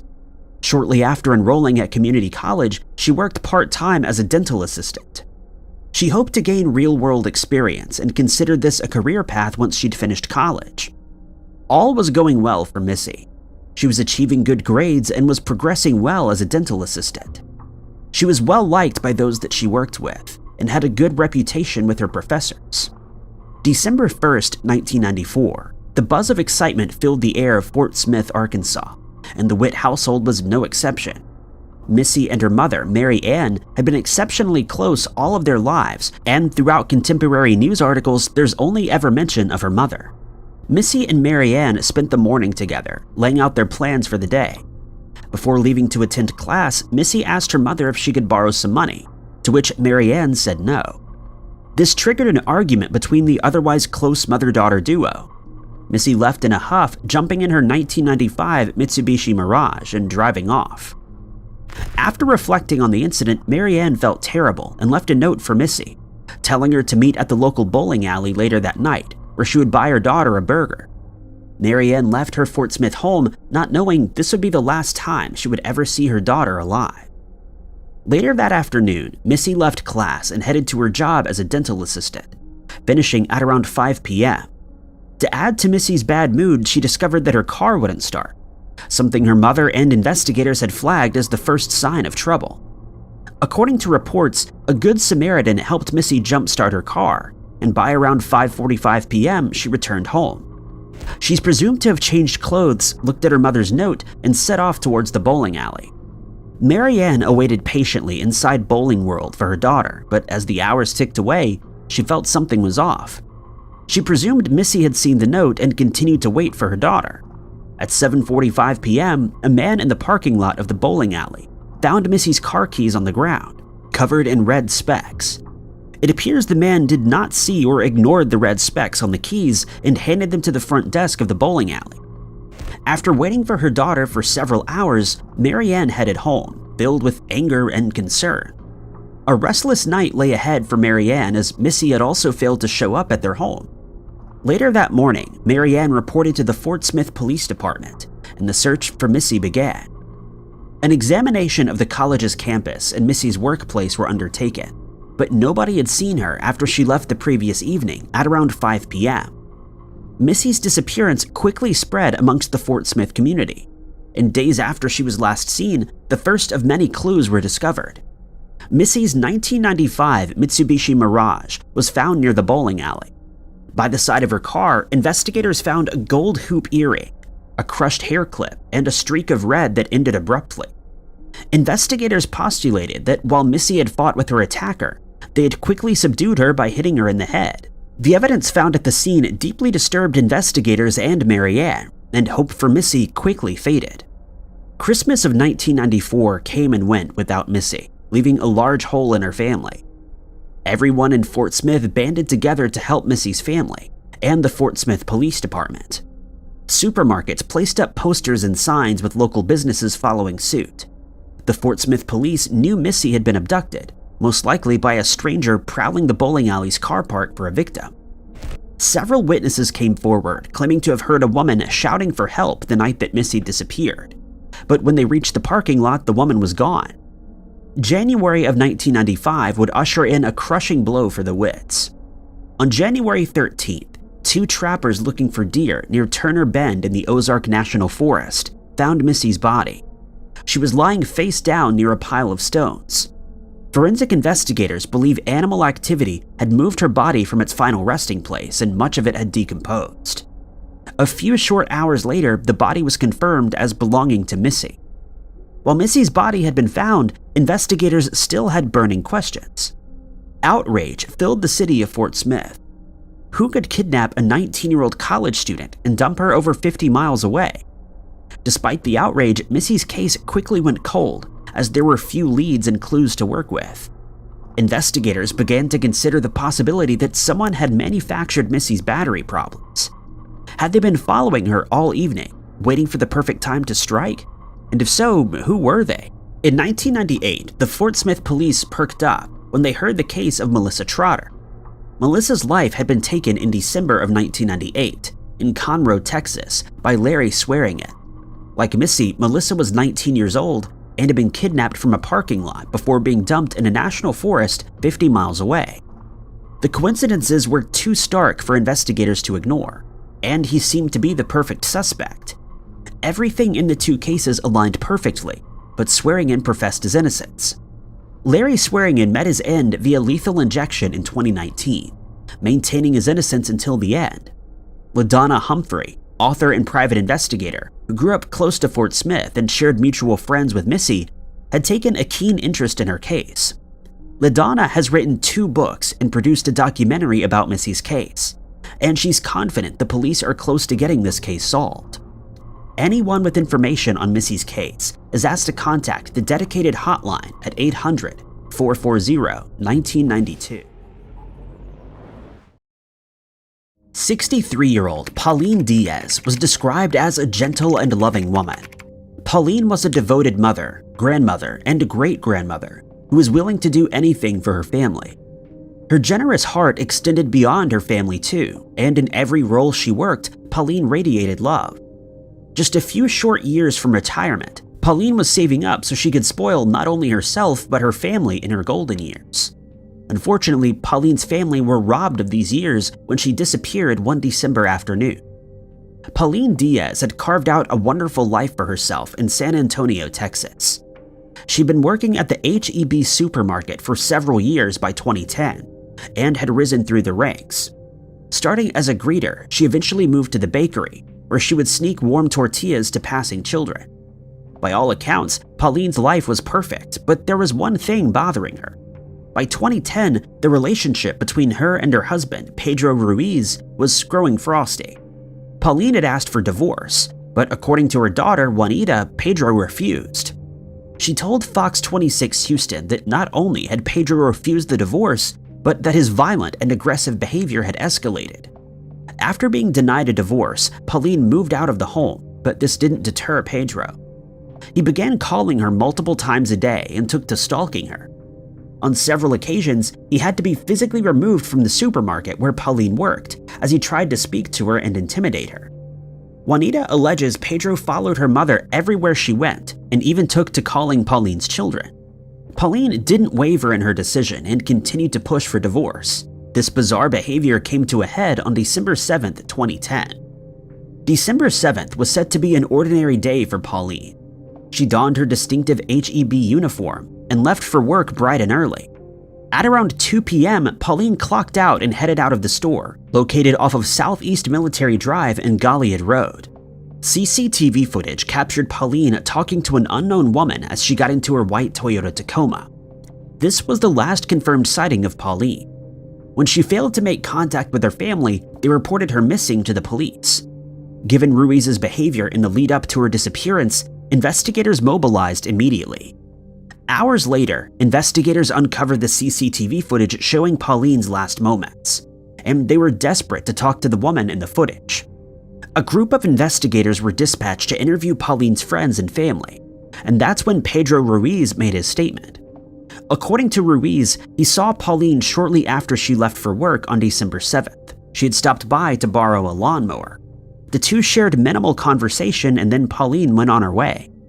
The investigation into Pauline's disappearance continued throughout the night of December 7th, and the following day, investigators made a vital discovery. On the intersection of Highway 181 and FM 320, investigators found Pauline's abandoned white Toyota Tacoma. The place where her car was found was down the street from Pedro Ruiz's home. Pedro insisted nothing untoward occurred during their meeting, and no evidence has been able to prove otherwise. Juanita claims that in the wake of her mother's disappearance, Pedro's behavior drastically changed. Before her mother's disappearance, Pedro would call everyone Pauline knew and follow her everywhere. But after Pauline disappeared, he suddenly stopped calling and even changed his number so that they couldn't reach him. Pedro's family has also closed themselves off. Police believe Pauline made it home as her phone and work shoes were found inside. According to KSAT, the shoes were covered in the same sand found at Pedro's home. On December 7th, Pauline had clocked out in a hurry and was rushing to be somewhere. Clothes found in the entryway to her home were strewn around, a stark contrast to the organized and orderly mother that Juanita knows. The investigators grew colder and colder, and the hopes of finding Pauline began to fade to black. Pauline's children hired a private investigator and took on the roles of sleuths themselves. In 2018, they found the woman their mother was seen talking with on the day she disappeared. But according to Fox 26, the woman offered nothing viable. Also in that year, the Wilson County Sheriff's Office dug on the property of Pedro. According to reports, only a pig skull was found. In 2021, the Sheriff's Office announced that they were excavating an area in relation to Pauline's disappearance. They later revealed they'd received a tip from a woman who claimed to have seen a fresh mound of dirt that they believed to be a shallow grave. A dig took place off of the 14,400 block of Old Corpus Christi Road and included the use of drones, but nothing was found. Investigators haven't given up on Pauline's case, and her family continues their investigation. Each year on Pauline's birthday, her family gathers to remember her and bring awareness to her case. Anyone with information is asked to contact John Deegan of the Wilson County Sheriff's Department at 830-393-2535 or San Antonio Crime Stoppers at 210-224-7867. 29-year-old Janet Shearer of Kokomo, Indiana, was described as a bright and vibrant young woman. Those who knew her best described her as a firecracker who wasn't hesitant to say what was on her mind. Janet's frankness and zest for life lent well to her job as a special education teacher. Life for Janet seemed perfect. She was doing well in her new role, and her social life was blossoming. The bright future that lay ahead of Janet would be cruelly snatched away one May evening in 1980. Born March 10th of 1951 to parents Richard and Rose Shearer in Kokomo, Indiana, little else is known about Janet's life besides her birth. Sometime during her childhood, her parents divorced, with both of them remarrying, and Janet getting a stepmother and stepfather. In 1969, she graduated from Oak Hill High School and enrolled at Indiana University. By 1973, Janet had completed her undergraduate studies in political science and psychology. And between 1976 and 77, she embarked on her postgraduate education. By 1980, Janet had completed her postgrad certification and was working at Bon Air Middle School in Kokomo as a special education teacher, teaching children aged 12 to 15. Janet has also worked at the Regional Mental Health Center and several schools throughout her academic career, which gave her great insight. Friends said Janet often canceled plans to prepare lessons for her students and was deeply devoted to her job. With the school year coming to a close in May of 1980, Janet was coming to the end of her first year as a teacher at Bon Air Middle School, and the school's principal couldn't wait to see what she had in mind for the upcoming terms. On May 23, 1980, Janet taught her students as usual, with nobody knowing it would be the last time they would ever see her. At around 4:30 p.m., Janet left work, declining a social outing with some other teachers as she was preparing for her new nephew's birthday party. Over that weekend, Janet was also due to attend her family's traditional Memorial Day barbecue. That evening, Janet arrived at her apartment, number 11, in the center of Meadow Apartments, located at 3615 South Hardebeck Road, parking her orange Datsun B210 outside. According to reports, the complex was rather run down, and it experienced several issues with robberies and break-ins over the years. Janet lived on the ground floor, and the parking lot and areas around the apartments were not very well lit. Memorial Day came and went, and Janet was a no-show at the barbecue. Her family believed she may have gotten ill and hoped to see her for her nephew's birthday party the following day. Sunday, May 25th came, but still, Janet was nowhere to be found. Aside from being devoted to her students, Janet was also devoted to her family, and it was out of character for her to miss an event. On the evening of Sunday, May 25th, 1980, Janet's mother, Rose, and her stepfather headed over to her apartment to check on her as she was not answering her phone. The apartment was locked when the pair arrived, so they waited for a friend to get the key. When they walked inside, a foul stench filled the air. Rose moved around the apartment looking for any clues as to where her daughter was. She first checked the bedroom but saw nothing. Then she moved towards the bathroom, slowly moving her light. As the light flickered, Rose was met with a scene that no parent should have to see. Janet was lying face down on the bathroom floor, nude. Investigators would later comment on the manner in which Janet's body had been found. They say she was lying perfectly face down, and her face was not on one side as one would imagine. It appears whoever did this had staged her body as her arms were perfectly straight and her palms were up. In a complete state of shock, Rose motioned to her husband, who in turn ran to the nearest phone to call the Kokomo police. Police quickly arrived at the scene and found several disturbing clues.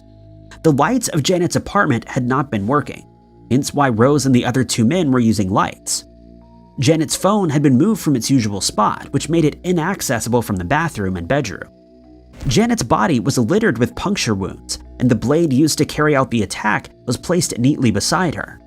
Her attacker had cleaned the blade before staging it with her body. More importantly, the weapon used belonged to Janet, showing a lack of premeditation on her attacker's part. Investigators found substantial evidence to suggest that Janet was attacked in her bedroom before she was able to move to the bathroom. Her attacker went to great lengths to subdue her, and the apartment was in a state of disarray. The coroner determined Janet had perished anywhere from 20 to 28 hours prior to her 11 p.m. discovery by her parents. Neighbors in the apartment complex were interviewed, and one neighbor claimed to have heard something. This neighbor reported hearing a woman scream, along with the sound of a car screeching out of the parking lot at around 3:30 a.m. This neighbor didn't investigate the noise or call the police. What puzzled investigators was the lack of forced entry to Janet's apartment. When Rose and her husband arrived, the door had been locked. Janet's Datsun remained in the parking lot, and nothing from her apartment had been taken. She'd not suffered any physical assault, leaving the police motiveless. Was Janet attacked by someone that she knew and trusted? And was it a spur-of-the-moment attack, or did her attacker purposefully not bring their own weapon? Only one potential suspect has materialized throughout the case, a female friend of Janet's. The suspect has never been named, and investigators have never had enough evidence to proceed with the conviction. Anyone with information is asked to contact the Howard County Sheriff's Department at 765-456-2020. 22-year-old Laura Marie Nimach was a fiercely independent young woman who was determined to finish her nursing degree in the late 2000s. Laura's life hadn't always been easy, and her life had taken a turbulent turn in recent years. Despite the adversities and setbacks, Laura was powering her way through, working on herself daily. In early 2009, the potentially bright future that lay ahead of Laura disappeared when she herself vanished. Laura's independent streak started at an early age when she took a job as a nanny to pay for her tuition at a private Catholic school in Livonia, Michigan. She lived with her father, who's said to have had gambling issues, and there was never enough money to go around. Laura worked tirelessly at school and as a nanny to make her dreams come true. In 2004, when Laura opened her results envelope, she cheered joyfully. She had done it. She had obtained excellent grades and was able to enroll at Wayne State University in Detroit, Michigan, just 20 miles from home. That autumn, Laura began training to become a nurse, but just 2 years into her degree, she began to have second thoughts. Those second thoughts culminated in her dropping out entirely in 2006. Around this time, Laura had also escaped an abusive relationship and was looking to leave Michigan altogether. She set her sights on the Sunshine State and never looked back. In Clearwater, Florida, Laura lived with her friend Amanda Botts, who had also moved from Michigan. While Amanda returned to Michigan months later, Laura decided to stay and flourished in her new environment. She found herself a steady job and was making a good income. When her family visited her, they saw how happy she was, and she'd returned to the Laura that they knew. But these times were not to last. Months after she moved, Laura began a relationship with Sean Wheeler. Very quickly into the relationship, Sean showed his true colors and began physically abusing her. Laura's luck in the Sunshine State was slowly running out, and in 2007, she got into a car accident that would forever change the trajectory of her life. Following the crash, Laura was prescribed oxycodone, which she quickly became addicted to.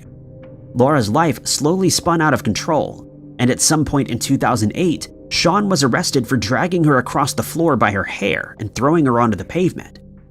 Shortly after this incident, Laura's family sent her to a treatment facility in Kentucky, where she made a significant recovery, eventually returning to Florida in early 2009. As Laura had been living with Sean for the last few years, she found herself homeless after their relationship ended. But this didn't deter Laura, and she moved between friends' homes and women's shelters. Laura had a few issues to straighten out in Florida before she could return home, and that's precisely what she planned to do. February 15th of 2009 would mark the last day anyone in Laura's family had contact with her. That evening, she spoke to her cousin via phone, telling them a date had failed to show up at the women's shelter that she was staying at. On February 16th, 2009, Laura left the shelter without warning, taking her stuff and walking out the front door. On February 17th of 2009, a St. Petersburg police officer found Laura sleeping behind a building close to Memorial Park Cemetery in St. Petersburg. He told her to move on and offered little assistance aside from pointing out women's shelters in the area. This police officer is believed to have been the last person to have seen Laura alive as she walked away from the cemetery. According to reports, between 10 p.m. and 11 p.m., she spoke to an ex-boyfriend on the phone, although the nature of their call has never been disclosed. After February 15th, Laura's family desperately tried calling her but received no answer. Days later, they tried to report her missing, but authorities were uninterested in Laura's case. It wasn't until March 31st, 2009 that Laura Nimach was classified as a missing person. Over a month had passed, and valuable clues and witnesses had potentially escaped the grasp of investigators. The community was informed of Laura's disappearance, but memories faded as the month passed. When investigators finally began to take Laura's case seriously, there was one suspect they had in mind: Sean Wheeler. After the assault on Laura in 2008, Sean had been arrested and the case had been pending in court. By February of 2009, the case was close to going to trial, and Laura was due to testify against her ex-boyfriend. Her family highlighted the suspicious timing of Laura's disappearance and didn't believe it was a coincidence. Laura was also due in court on unrelated charges at the time of her disappearance. Despite suspicions, no concrete evidence linking Sean Wheeler or anyone else to Laura's disappearance has been unearthed. Amanda Bott, who lived with Laura in Florida, started a campaign to find her friend using MySpace, Facebook, and tools within the community. Amanda and Laura's family have spent countless man-hours placing flyers, posters, and leaflets in businesses around St. Petersburg, hoping it may trigger someone's memory. If still alive today, Laura Marie Nimach would be 36 years old. Anyone with information is asked to contact Detective Christopher Lyons of the Pinellas County Sheriff's Office at 727-582-6200, quoting case number SO09-71009. Thank you guys so much for watching. If you liked this video, be sure to hit that like button. Also, don't forget to subscribe and click that notification bell to keep up to date with all of our future uploads. But my name is Ty Knotts, and I'll catch you guys in the next video.